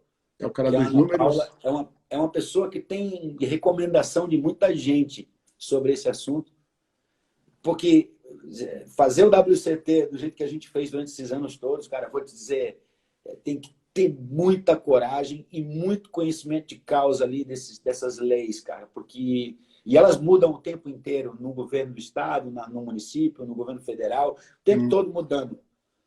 E só uma pessoa atualizada em todas essas questões é que sabe qual a lei que vale na hora que estamos fazendo. Você assumindo, né? Vamos pintar aqui um quadro, que foi uma pergunta que eu fiz para o Jojó.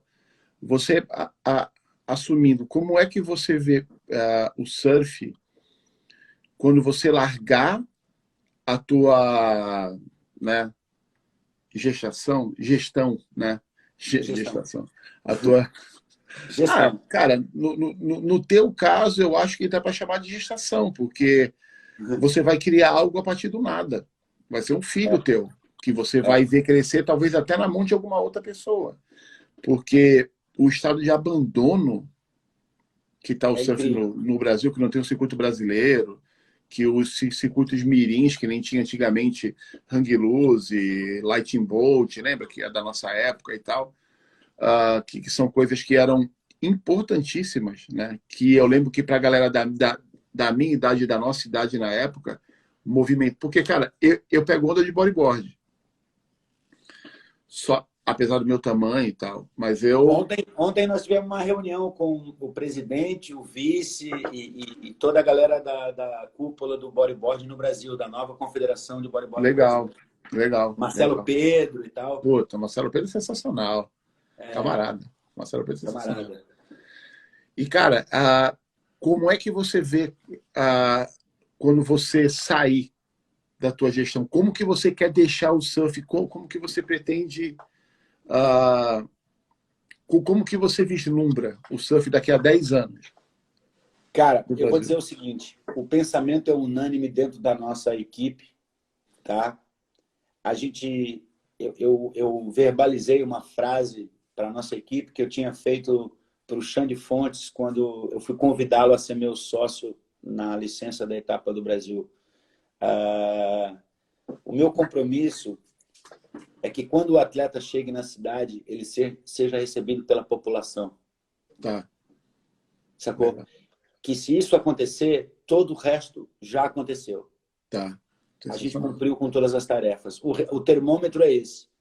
Quando eu peguei a etapa do WCT, eu falei, cara, o meu objetivo é fazer os atletas serem recebidos lá no aeroporto internacional.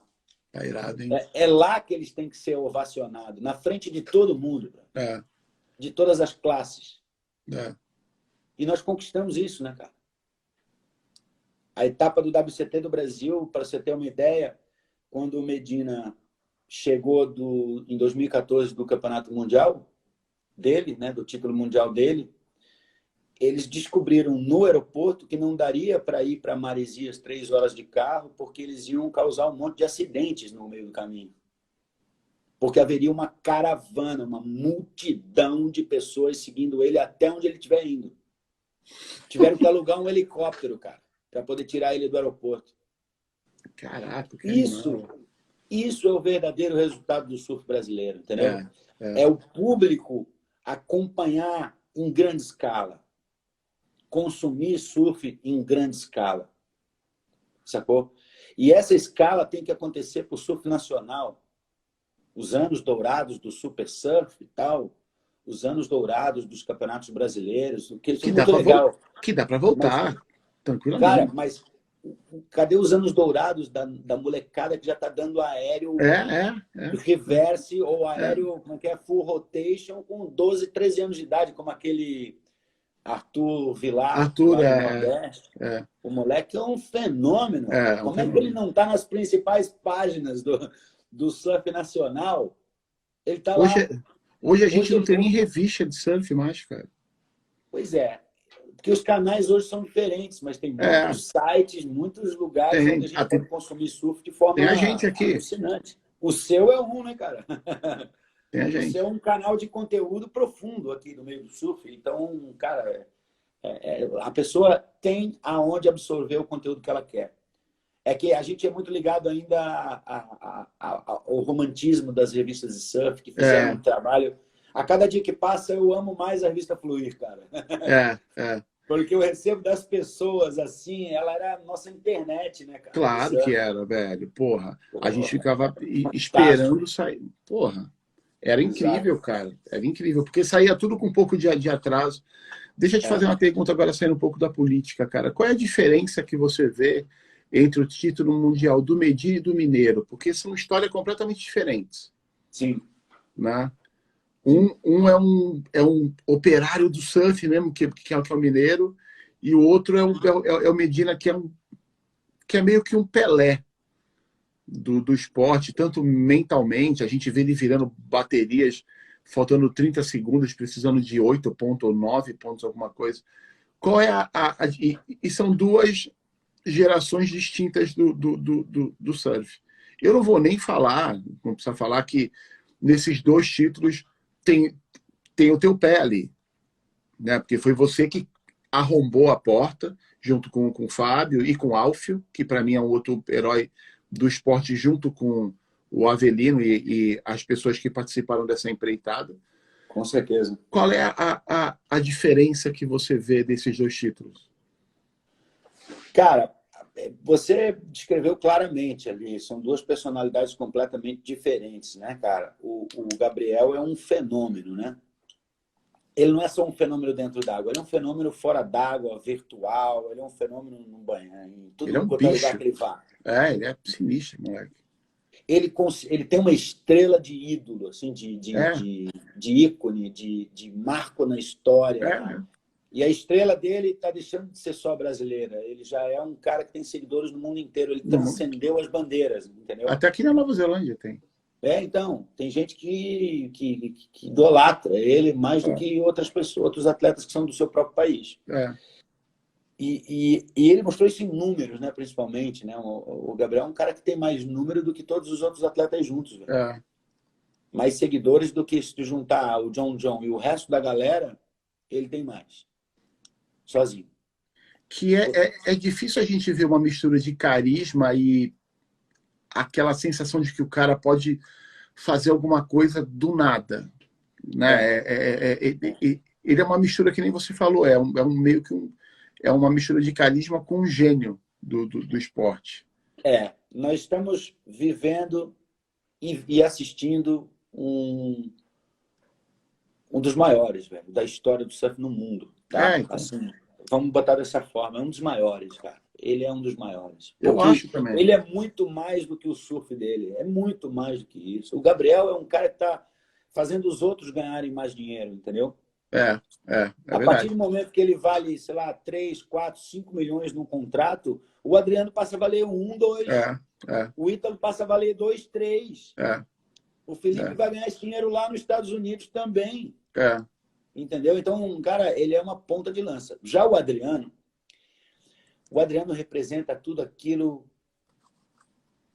que constrói um modelo de atleta. É o sangue, suor e lágrima. Cara, se eu fosse dizer para uma pessoa, siga o exemplo desse, eu sigo o exemplo daquele, eu não tenho dúvida que eu apontaria para o Adriano. Siga o exemplo do Adriano. Você já viu ele envolvido com problema com mulheres? Nunca, né? Já viu ele em balada? Não. Eu conheço bem ele é uma pessoa fenomenal. Tu já viu o Adriano se envolvendo em alguma briga, Bruno? Não, nada. Tu costuma ver ele se envolvendo em problema de interferência em bateria? Não. Tem até uma história engraçada, cara. Teve uma vez que a gente estava na casa da Oakley, em Off the Wall, e a gente estava vendo o Pipeline Master. Ele entrou, ele caiu, machucou o backdoor, e, velho, ele passou a bateria. Sim. Ele passou, mas não levou. Tá ligado? Ele passou, mas não levou. E ele saiu da água, eu falei, tu vai deixar por isso não? Ele falou, cara, daqui a 2, 3 meses eu vou estar em outro campeonato com esses mesmos juízes. Pra que eu vou arrumar problema? Eu falei, caramba, que cabeça à frente, tá ligado, cara? É engraçado porque tem os perfis, né? O Adriano é esse perfil, entendeu? Ele é o atleta modelo. Ele é o cara que, tu tem que ver a vida empresarial dele, sacanagem. O bicho é muito preparado, cara. Ele tá dando uma aula em todo mundo em investimento, cara. Ele dá uma aula. Ele senta contigo por 10 minutos, ele te dá uma aula do que fazer com o teu dinheiro, cara. Legal, que maneiro. Legal. O cara é muito inteligente, muito inteligente. Ele não tem o apelido de mineiro de bobeira, de graça. Ele é muito inteligente. E é isso que fez ele ser campeão do mundo, além do surf. Cara, ele é tão inteligente que ele...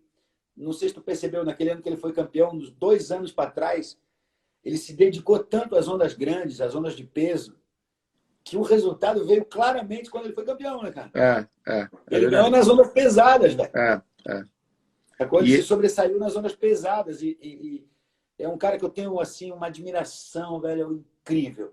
O Medina, o Medina, quando ele ganhou, eu fiquei contente. O Mineiro, quando ele ganhou, eu fiquei emocionado.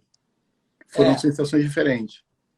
Eu, quando o Medina ganhou, eu fiquei tão emocionado, ou até mais, porque aquilo foi um desabafo, né? Nosso, né? É, Eu estava lá, tentei, não consegui, consegui pelo QS, mas não pelo CT.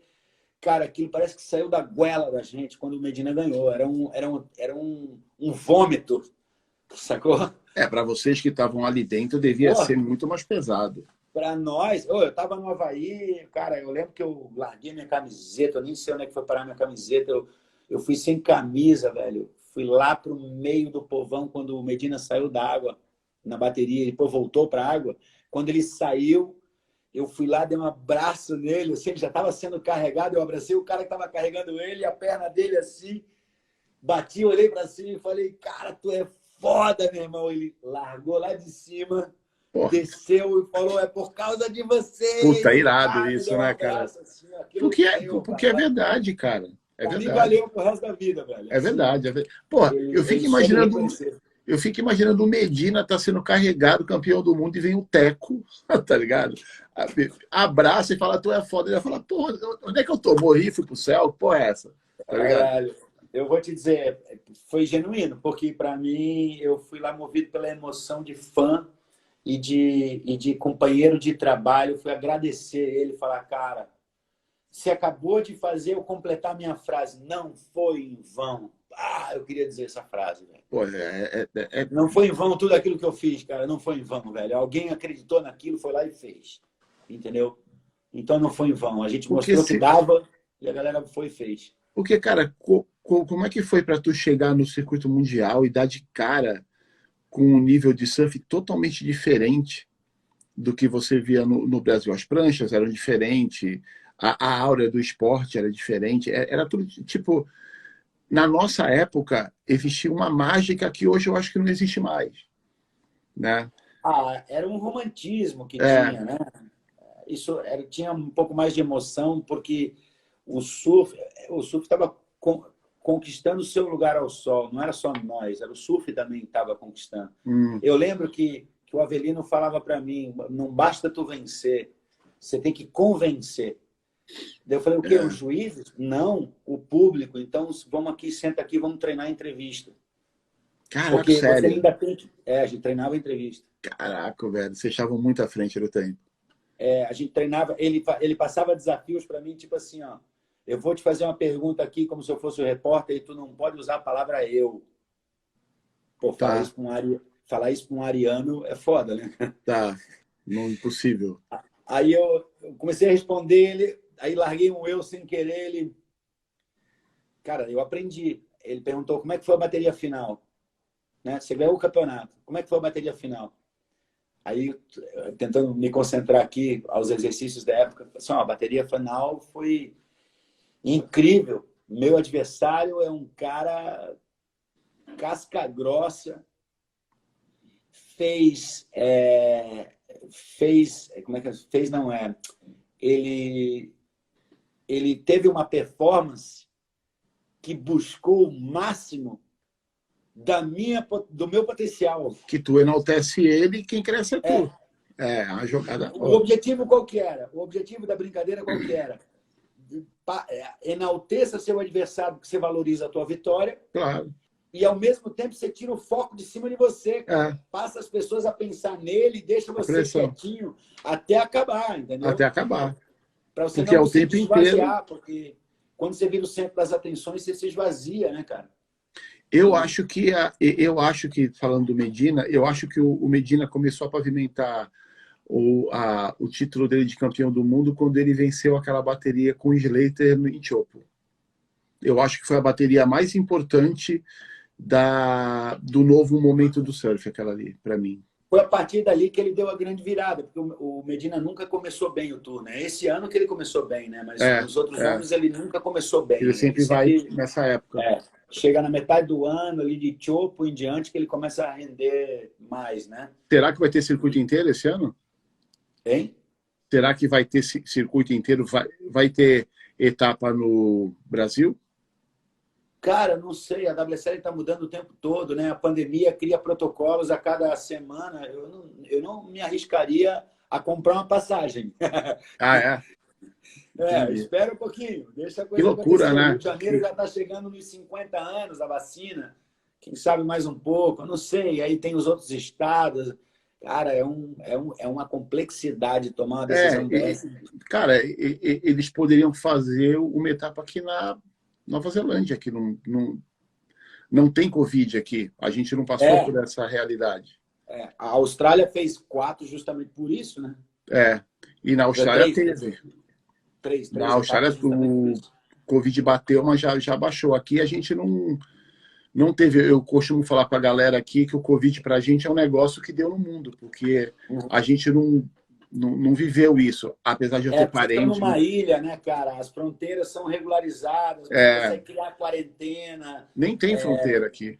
você tem como segurar a onda, né? É, A Austrália também está assim, né? Tu vê o é, campeonato rolando, ninguém de máscara na rua, né? é, Ninguém. é. Porque se batesse aqui na Nova Zelândia, quando bateu no Brasil, estava todo mundo ferrado. Porque Pode não ia crer. ter para onde correr, não ia ter avião, não ia ter nada. Como é que tá a tua vida, o teu envolvimento com essa tua interiorização com yoga e tal? Eu tenho acompanhado bastante.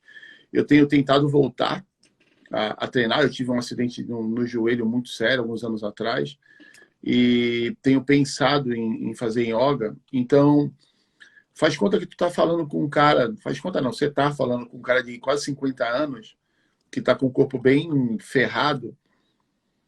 Qual seria o teu Bem-vindo incentivo? ao time. Bem-vindo ao time. Porque tem muita gente na nossa idade que quer voltar a malhar, a fazer exercícios, e às vezes não sabe como fazer, o que fazer, para onde correr.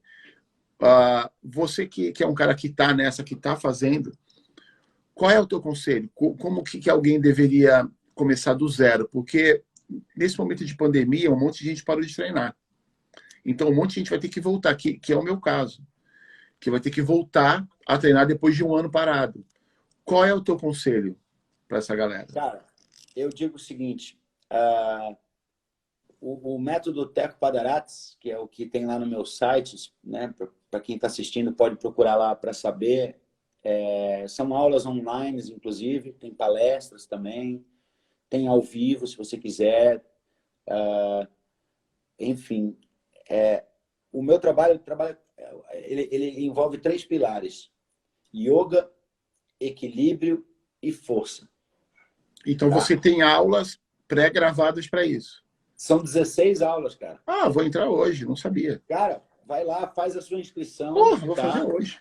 Preenche o formulário, são 16 aulas. Daí, à medida que você faz a inscrição, eu já tenho o teu contato, né? Mas se for um aluno normal, você faz a inscrição e eu já começo a entrar em contato, porque eu vou perguntar como é que é o lifestyle da pessoa, qual o nível físico da pessoa, o nível mental da pessoa, e eu vou dando dicas, porque uma aula você não faz uma vez e já parte para a próxima. Você pode até assistir todas de uma vez, mas cada aula deve ser praticada no mínimo umas 2, 3 semanas. Puta, vou fazer com certeza. Então, 16 aulas vai te dar quase um ano de trabalho inovador. Sempre uma coisa nova vindo no seu perfil. Agora, a dica, assim, respondendo a tua pergunta, tá? Primeiro passo a ser feito, quem estava parado muito tempo, cara, para você garantir que você não vai se machucar, que você não vai dar o passo mal com a perna, que você não vai cair no marasmo, que você não vai se entregar para a preguiça, para o que quer que seja, tá? É a interiorização. Então, o primeiro exercício que eu sugiro fazer é a meditação. Tá? O que é a meditação? E agora eu vou passar para ti rapidinho aquilo que a gente passa lá no curso. Tá? O que é meditação? Meditação não é só jogar um incenso, um mantra Om ali e ficar na posição de lótus, fechar os olhos e achar que isso vai resolver teu dia. Porque você vai se acalmar. Muitas vezes não é calma que você quer e precisa. Muitas vezes você tem que ter o pulo do gato. O Kiai da arte marcial é a hora da explosão, é a hora de botar para fora toda a sua personalidade. Tem momentos para isso. O que acontece? Você tem que olhar para dentro, cara. E uma vez que você olha para dentro, você está olhando para a sua personalidade. Quem eu sou? Como que eu sou? Por que eu reajo desse jeito? Não tenha medo de fazer as perguntas mais difíceis da tua vida. Porque é você quem está respondendo. E é você quem está ouvindo a resposta. Entendeu? Então, assim, ó, você começa a se questionar lá dentro e começa... Lembra sempre de uma palavra, perdão, né? Perdão. Eu sou quem eu sou, mas eu sou quem eu consegui ser. Certo? Eu estou aqui porque eu consegui chegar até aqui desse jeito. Eu tenho a oportunidade de fazer a cada momento meu do dia melhor. Se eu fizer a pergunta, por que eu não faço então? Cara, aí tu lembra daqueles momentos, cara, agora eu tô com uma preguiça, cara, agora eu tô com fome. Não, agora eu tenho que ir lá na casa do meu amigo. Peraí, o que é mais prioritário na tua vida? Você ou teus compromissos? Caraca, sensacional, cara. Tá? Aí, Eu vou assim, fazer e eu vou gravar e eu vou colocar aqui na página as mudanças que eu vou passar. exatamente. E tu vai começar a entrar em contato direto comigo, porque a gente vai passo a passo te orientando nesse processo. E eu deixo o meu canal aberto, tanto no Instagram, como no próprio método lá. Quando você entra, faz a inscrição, você tem um número que você entra em contato e tal. E a gente vai trocar ideias individuais. Inclusive, montando, porque como eu estou relançando esse produto agora, eu lancei uma turma há um tempo atrás, e agora eu transformei em perpétuo, que se chama, ou seja, qualquer um pode entrar a qualquer momento. Antes era Legal. turmas, né? Eu fazia turmas. Agora qualquer um pode entrar a qualquer É momento e estabelecer uma comunicação comigo. tecopadarades.com.br. É. E lembra de uma frase, tá? Quando você começar teu dia, eu sugiro você começar a meditar pela manhã, tá? Começa com 5 minutos. Senta, não pode ser numa cadeira. Eu digo sentado porque ao menos você não está se esforçando fisicamente para te tirar a atenção do mental. Você senta, fecha os olhos e presta atenção em 3 inspirações profundas, seguidas de 3 expirações mais longas do que a inspiração. No final da terceira expiração, você joga até um suspiro de ar. E aí, você começa observando o teu ar entrando e saindo, e tu vê que o teu pulmão respira sozinho, você não precisa pensar nele. É o primeiro passo. Usa a ferramenta da respiração para esvaziar a cabeça dos pensamentos alheios. Começa a prestar atenção no ar que entra. Ele é úmido? Ele está com pressa? Ele está com pressa de sair? Como é que está meu batimento cardíaco? Você pode, durante a meditação, botar a mão no pulso e medir por 6 segundos quantos batimentos deu, multiplica por 10, você tem o teu batimento cardíaco. Aí faz isso de novo dali a 5, 10 minutos, você vê que vai baixar. É. Porque você baixou as tuas expectativas, velho. Caraca, que animal, velho. As expectativas são como doce. Eles te dão um prazer incrível na hora. Amanhã você quer de novo, porque senão tu tá em depressão. Eu acho que a galera ainda tem, eu, inclusive, tinha um pouco de discriminação com esse tipo de ensinamento, porque a gente vem dos anos 80 e tinha muito misticismo ligado a esse tipo de prática, né? E dava a impressão que era farofa, que a parada era só para tu ficar ali. Hoje em dia, a gente já tendo um contato maior com culturas orientais e tal, um pouco mais de conhecimento nessa área, a gente vê que isso é fundamental para o ser humano. Cara, Esse tipo de velho, busca de equilíbrio interno e tal. o resultado da meditação, a frase que me vem na cabeça depois da meditação é o seguinte: é preciso dar tudo certo no seu dia para você estar bem, ou é preciso você estar bem para tudo começar a dar certo no seu dia? Legal. São escolhas, velho. É tudo uma questão de escolha. Porque A teve uma... felicidade não é resultado. Entendi. Ela é causa. Que teve uma época que tu deu uma engordadinha, tu tava meio Sim. porquequinha. Sabe Aí por quê? tu teve esse... Sabe por quê? Porque eu treinei tanto na minha vida que eu falei assim, eu preciso me permitir não treinar e experimentar o que isso significa na vida de alguém. E tu... Porque se eu quero ter conhecimento sobre não só a anatomia física, mas a anatomia mental de uma pessoa, se eu quero dar aula, eu tenho que experimentar, eu tenho que saber como é que é quando dá errado. Entendeu? E experimentar os dois lados da moeda para eu poder ter autoridade no assunto. Claro. E também porque eu estava de saco cheio de treinar, de me manter e desse estereótipo de ser atleta perfeito, de pá. Bom, hoje eu tenho o mesmo motivo para treinar que você tem. Eu tô com os 2 joelhos arrombados, tenho 4 hérnias de disco. Puta, também. Meu irmão, é dor. Eu convivo com a dor. Eu também. 24 horas por dia, até dormindo, eu tenho um travesseiro grandão que vai Puta, da eu ponta da também. minha cabeça até o calcanhar para poder me apoiar. Entendeu? Exatamente. Eu tenho que ter, senão eu não consigo dormir, entendeu? Mas eu pego onda. Eu recentemente, sei lá, faz uns 3, 4 anos, eu terminei de construir na mão a minha casa no meu sítio, a primeira casinha que eu tive lá, que hoje é do caseiro. Eu e ele montamos sozinho, bro. Nunca fiz uma casa, nem sei nem como, não sabia nem como é que começava. Ele já foi pedreiro, a gente começou a conversar e pá, e tal. E fizemos tudo, cara. E ó, respeito a vida de um pedreiro hoje. Respeito, cara. Pedreiro é um cara casca grossa demais. Ele é mais casca grossa do que muito atleta que eu conheço. Muito, muito. Porque eu vou dizer, você virar uma massa de concreto, tá? Areia, brita, cimento e água na mão, sem bitoneira, velho, é pra macho, cara. Eu sou imigrante, velho. É pra quem é forte, velho. Pô, eu sou imigrante. Bom, no Hawaii, nem como é que é.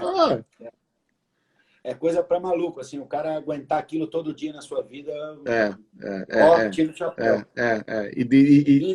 E no caso no Hawaii era trabalhar na obra e ir pro surf. Isto. Era complicado. Cara, e assim, ó, eu completei 50 anos agora, dia 19 de abril, e, cara, aproveitei esse marco, né? Metade de um século. Metade de um século. Todo mundo falando. Um mês depois eu completei 27 anos de casado com a minha mulher, 29 que a gente mora juntos. E, cara, eu preciso dar uma geral na minha vida. Preciso dar uma geral, cara. Andava meio estressado. Eu falei, cara, eu preciso me interiorizar de novo, preciso buscar o núcleo do meu caráter, da minha personalidade, trazer à tona de novo. Como você perguntou, como é que tá as tuas filhas? Eu tenho 2 filhas e tenho uma neta já. Que maneiro. É a coisa mais linda do mundo. Ela me desmonta inteirinho. Velho. Neta é outra parada, né? Eu me derreto que nem um ovo estalado na frigideira. Sacou? Eu fico mal na frente dela, assim. Ela me conquistou no dia que ela nasceu, a minha neta. E minhas 2 filhas são incríveis e cada uma na sua profissão já, cara, requer bastante da gente. Eu acompanho lá. O pai e a mãe estejam atentos o tempo todo. A minha filha mais velha, a Júlia, é designer e está crescendo dentro da carreira dela. A mais nova é um pouco mais popular, porque ela é artista, né? Está cantando música. e tocando, e Muito legal, gosta da música. Eu acompanho. Pô, ela é muito talentosa, muito, muito, muito. Assim, tá muito no meu Spotify lá, direto. É incrível, incrível. E ela tá vindo com sons novos ainda, tu vai ficar de cara, velho. Maneiro. Ela tá melhorando o trabalho musical dela, é incrível. Não sei como é que ela fala um inglês muito bom, cara. E, enfim, cara, requer muito da nossa concentração como pai, né, cara? Apesar de elas já serem adultas, já serem maiores, elas tomam conta da sua própria vida.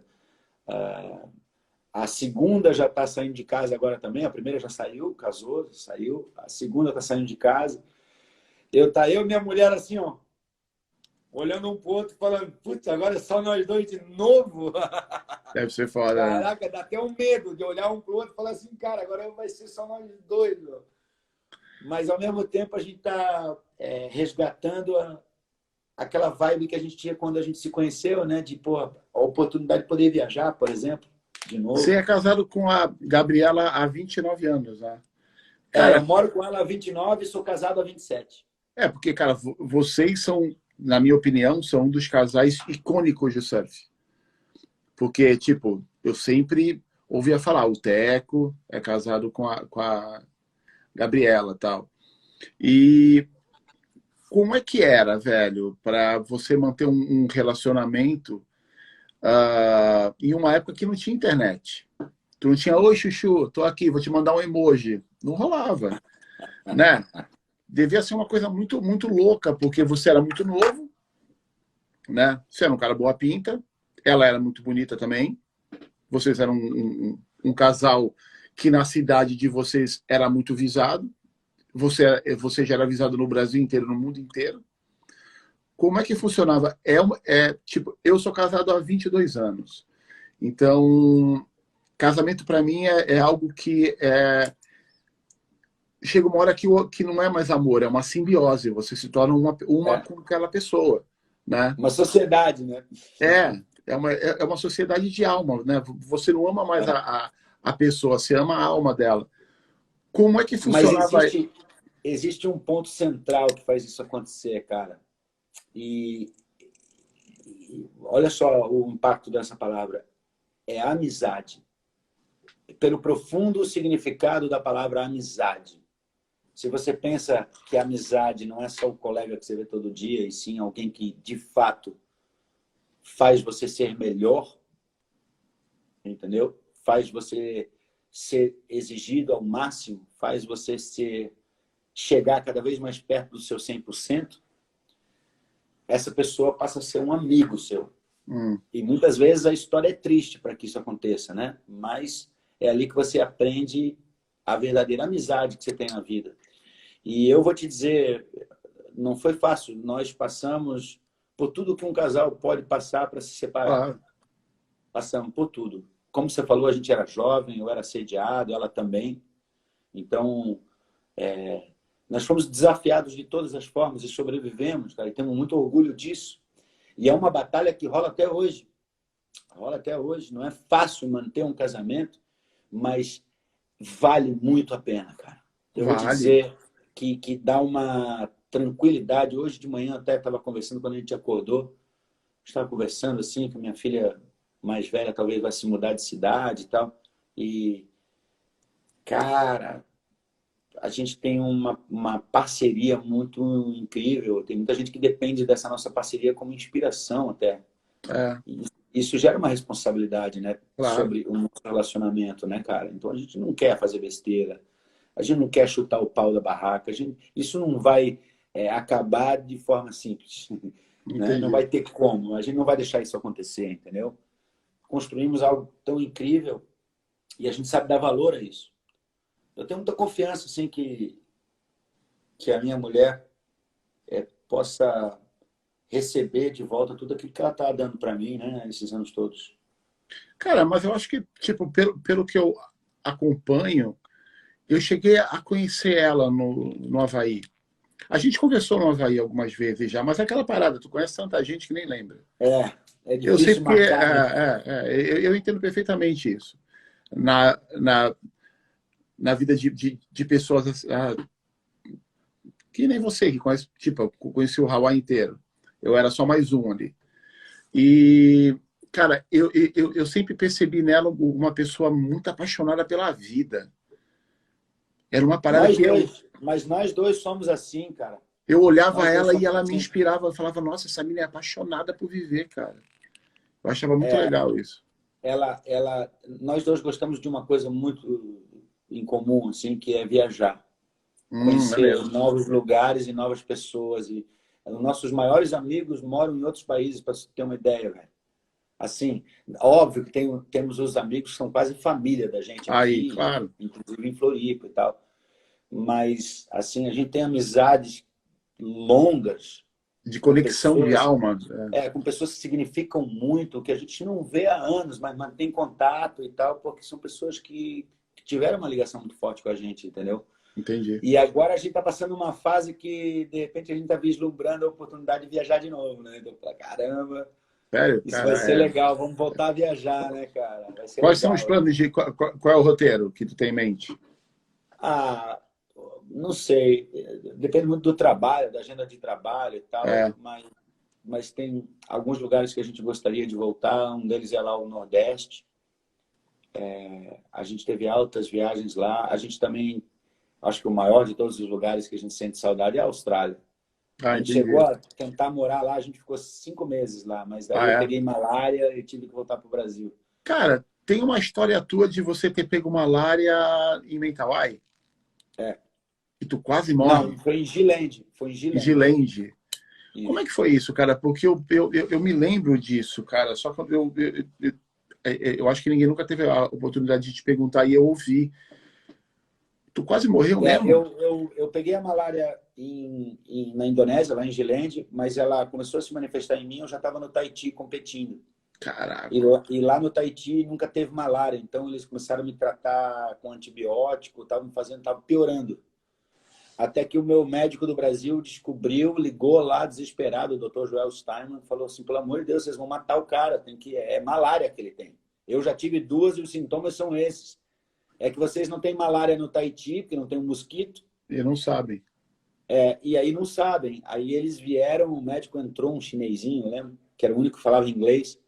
Ele entrou no meu quarto e falou com uma equipe de médicos e enfermeiros, devia ter umas 15 pessoas lá dentro, e imediatamente fizeram o teste. E, cara, eu nunca vi um teste vir com o resultado tão rápido. Em 5 minutos veio o resultado. Caraca. E aí eles já começaram a me dar quinino, né? Que é a tal da cloroquina hoje, né, cara? É. A galera tanto fala, eu tomei bastante isso na época. Tomei um monte, cara, e foi o que acelerou meu metabolismo e fez o... Eu peguei, não o vírus, eu peguei o protozoário. Eu Caraca. peguei a malária falciparum, que é a pior de todas, a que mata, né? Aí me deu hipoglicemia, anemia, me deu tudo isso daí, cara. Eu me fudi. Eu perdi 15 quilos em uma semana. Caraca, Eu velho. desmaiava, eu desmaiava todo dia na primeira colherada da sopa. Eu O que desmaiava. era, aquela época, a Indonésia era muito selvagem. Eu tive em Mentawai há 2 anos atrás. Para mim foi como viajar no tempo, né? Né? Foi como viajar no tempo. Eu imagino na tua época. Pô, Velho, eu não vou ficar tomando muito teu tempo não, mas eu tenho uma pergunta que eu queria te fazer para terminar. Tem alguma pergunta que nunca fizeram para ti que tu sempre quis responder? caraca, essa me pegou sem pernas, hein? Então, a ideia era essa mesmo. Ah, Porque às vezes, eu acho cara, que sim. Eu acho que você, sim. você participa de várias entrevistas, de muitas entrevistas, e às vezes a galera fica sempre chovendo no molhado, né? Cara, E às assim, vezes ó, tinha alguma coisa que tu sempre quis falar e tu nunca pôde falar. cara, na verdade é o contrário. Eu acabei falando a resposta, mas ninguém nunca me fez a pergunta corretamente. Eu é que Legal. levava a resposta para o lado que eu queria, mas uma pergunta que nunca me fizeram, assim, o que você quer da sua vida? Por que você é assim, cara? Fica Porra, arrumando valeu. problema para a cabeça. Porque eu acho que é a maneira com que eu me enxergo, né? Por que eu arranjo tanta confusão, tanto desafio para ultrapassar, velho? Você é movido a isso, né? Eu vou te dizer, eu acho que eu me sinto vivo assim, cara. Cara, porque eu, Eu quando me eu olho sinto para vivo assim, eu ti, me sinto apto a viver ou merecido da vida, entendeu? quando eu olho para ti, a palavra, tipo, eu tive um bate-papo com o Fico algumas semanas atrás. E a história de vida dele, as experiências dele, mexeu comigo. A minha ideia, quando eu comecei esse projeto, é pensando em mim. Eu estou fazendo para mim. Eu estou dividindo com a galera, colocando nos sites e tal, mas tipo, tem perguntas que eu estou fazendo para você que é para o meu crescimento, entendeu? Que é para mim entender como é que funciona a cabeça de um competidor, de um vencedor, de um cara que está aí disposto a pegar toda a experiência de vida que virou sabedoria e transferir isso para a próxima geração. Então, quando eu vejo para ti, a palavra que eu vejo é meio que legado. Eu, Eu acho que sim, porque o que me dá mais prazer é olhar para trás, cara, e ver que eu cumpri minhas metas e olhar para frente e saber que tem mais. e tem mais. E como eu te falei, é isso que me deixa vivo, entendeu? São os desafios, assim, e eu E, sempre fui movido a desafios. E, e, cara, hoje o meu campo de desafios é outro. Eu acho que esse é o meu legado. É como você falou, eu gostaria de deixar um legado, mas eu fico olhando para o meu legado mais para me satisfazer do que para satisfazer os outros. Eu faço aquilo por mim, cara. Eu faço porque eu quero ter certeza que eu aproveitei a vida ao máximo. E para mim, aproveitar a vida é explorar todos Entendi. os cantos da vida. Porque eu fico E pensando qual teco, no final da nossa passagem aqui, qual vai ser o teco mais importante? Se é o teco do tour ou se é esse teco agora? a minha mãe responde isso no meu filme. Ah, É o, pode ser. é o Flávio. É o Porque, meu nome cara, de batismo, né? É o é, Flávio que vai no final olhar e falar, fui eu quem fiz isso. que loucura, né, cara? Tipo, porque um É. dia a gente vai O Teco é um olhar. personagem, né, cara, É, da minha história, né? é, Muito tempo antes de ser o Teco, eu fui o Flávio, e em muitos lugares da vida eu fui o Flávio. E foi o Flávio que resolveu as maiores coisas que eu fiz. Por exemplo, quando o Kelly Slater, na bateria nossa, no final, lá em Rossegó, me olhou na cara, dentro d'água, para me desafiar, para bobinha. competir. É. Não é nem bobinho, é a tática dele, é Ah, o tá jogo ligado. dele, né, e tal. É jogo mental o tempo inteiro. Foi o Flávio que entrou na defesa, não foi o Teco. O Teco não tem preparação para se defender de um olhar daquele. Era É. o Flávio. Ou seja, era o meu caráter e personalidade que vem desde o dia que eu nasci. E muito provavelmente de outras vidas passadas também. Então,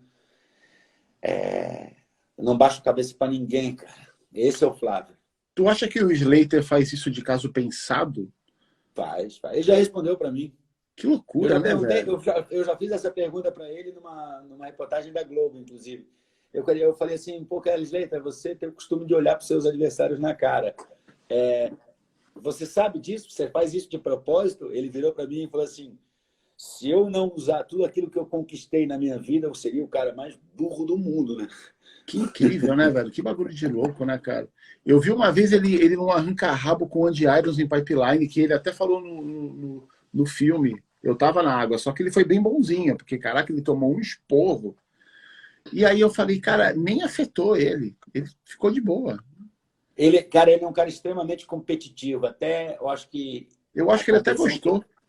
ele tem uma competição interna muito grande dele com ele mesmo, assim, de ele desafiar o lado B dele, É, é. sabe? Eu convivi Dizer com assim, é, eu sou maior, sabe? é. Eu convivi com o Tâmega. Ele morou em casa Também, um vários cara muito anos. parecido. E, caraca, tipo, ele perdia no videogame, no outro dia a gente acordava para surfar pipe e o videogame estava ligado. Ele falou, não, É, eu só saio depois que eu ganhar de ti. é. E É assim ganhava, mesmo. porque... Eu já joguei ping-pong com o Kelly, velho. Cara, a gente jogou uma partida de ping-pong e pulso. Eu jogo bem ping-pong, só que o Kelly joga pra caramba, entendeu? Ah, E a gente fez uma partida até 11, assim, e sem querer eu ganhei a primeira. Pá! fudeu. Meu irmão, ele não me deixou sair da mesa enquanto ele não me ganhou umas 7 vezes seguida, Que brother. loucura, né, velho? Cara, ele ficou me botando na mesa para jogar e ele gostava daquele jogo porque eu era frente, né, pro jogo dele e tal. Mas ele ganhava toda, ele ganhou 7 seguidas, assim. Aí ele falou, chega. Eu falei, porra, até que fim, né, cara? Caraca, velho. É muito Você não louco. ficou puto comigo, né? Só porque eu te ganhei uma. Então, tipo, eu nunca fui competitivo, cara. Eu sempre fui o cara da galera. Eu sempre fui o cara de ter meus amigos que competiam e eu era o cara que juntava o pessoal. Velhão, queria te É isso, né, agradecer. cara? Queria te agradecer. Muito obrigado, muito obrigado, muito obrigado. Que, cara, que você tenha sucesso. Vou me inscrever no curso, vou colocar na página e eu vou postar aqui na página as mudanças que eu vou passando com o curso. Que Porque eu acho massa. que, no estado que eu estou agora, eu acho que a mudança que eu vou passar pode servir de exemplo para muitos tiozões aí que estão procurando ter uma mudança nesse ano que a gente ficou tanto tempo parado. Queria que você deixasse aí Cara, uma mensagem para a galera. que E, cara, legal. muito obrigado. Que massa, brother. Duda, obrigado pela entrevista também. É um prazer quando a gente faz uma entrevista com alguém que conhece da causa e tal, e faz as perguntas certas, entendeu? É muito difícil para a gente dar entrevista para alguém que fica perguntando o que não sabe, né, cara? Então, chega a se tornar cansativo. É parte do trabalho. Claro. Mas quando a gente tem entrevistas assim, não é nenhuma entrevista, é um bate-papo que a gente teve aqui, né? Se torna um prazer poder passar tanto tempo aqui falando da história do surf, da minha Obrigado, história também. Se vou torna um pendurar na prazer. parede esse elogio. E aí, assim, eu deixo uma mensagem para ti igual para todo mundo. Cara, a vida é um milagre, velho. E nós estamos vivendo esse milagre, sacou? Nós temos que aproveitar cada segundo, velho. Quando acordar de manhã e abrir os olhos e de repente você se tocar que você está aqui ainda, aqui e agora, se agarra nesse aqui e agora, porque isso é a única coisa que você leva dessa vida para outra. É o aqui e agora. Sacou? É o momento presente. O momento presente é mágico. Ele é infinito para tudo aquilo que a gente pode fazer. Ele é infinito. Então, viva o teu momento, velho. E isso vai te ajudar a voltar a treinar e a voltar a ficar em forma, e a pegar onda e a chegar a dar uma banana para as contusões. Porque você vai chegar nesse ponto, dar uma banana para as contusões e falar assim, caraca, meu, eu posso muito mais do que isso. Pô, tô precisando fazer isso, viu? Faz mesmo, porque é uma coisa que muda a vida da gente e todo o resto começa a dar certo. É aquilo que eu te falei. É preciso dar tudo certo para você estar bem ou é preciso você estar bem para tudo começar a dar certo? Maneiro. Presta bem atenção nessa frase, velho. Maneiro. É uma opção sua. Maneiro. Se você estiver bem internamente, você rapidamente fica bem fisicamente. Maneiro. Entendeu? Maneiro. Então vai fundo, ó. Namastê. Valeu, velho. Obrigado mesmo, cara. Obrigado. Abraço para vocês aí. Teco Padarati com vocês. É nóis. E eu agradeço todo mundo aí que está assistindo aí fielmente. Tem bastante gente que ficou aqui um tempão. Eu vi o Gaspari falando, um grande narrador e uma pessoa também que participa desses pensamentos de autoconhecimento e tal. Aí, ó, exato, Teco, aí, ó, o Gaspari falando. Um grande amigo que eu tenho que fala bem essa língua. Adoro esse tipo de conteúdo. Aloha, Gaspari. Aloha todo mundo aí. Valeu, Duda. Valeu, um abraço. Depois de entrar lá no site, manda um WhatsApp para mim para ver como é que foi lá. Demorou. Tá? Valeu, bro. Abraço, é nóis. Abraço. Valeu. Bem, galera, é isso aí. Né? Fico até meio tonto agora, né? Depois desse bate-papo. Bastante coisa para fazer, bastante coisa para aprender. Vou me inscrever no curso. Vou perder essa bochecha aqui, ó, se Deus quiser. E espero, mais para frente, mostrar para vocês os resultados positivos que eu tenho certeza que vai fazer, não só na minha parte física, mas na minha parte mental. Queria agradecer você que está aí seguindo a gente, pedir para que você continue, curte as nossas redes sociais, aquela coisa toda, na YouTube, Instagram e tal. É nóis. Abraço para vocês aí. Fiquem na paz. Aqui na Nova Zelândia agora são 4 horas da manhã, meu dia está só começando. Abraço.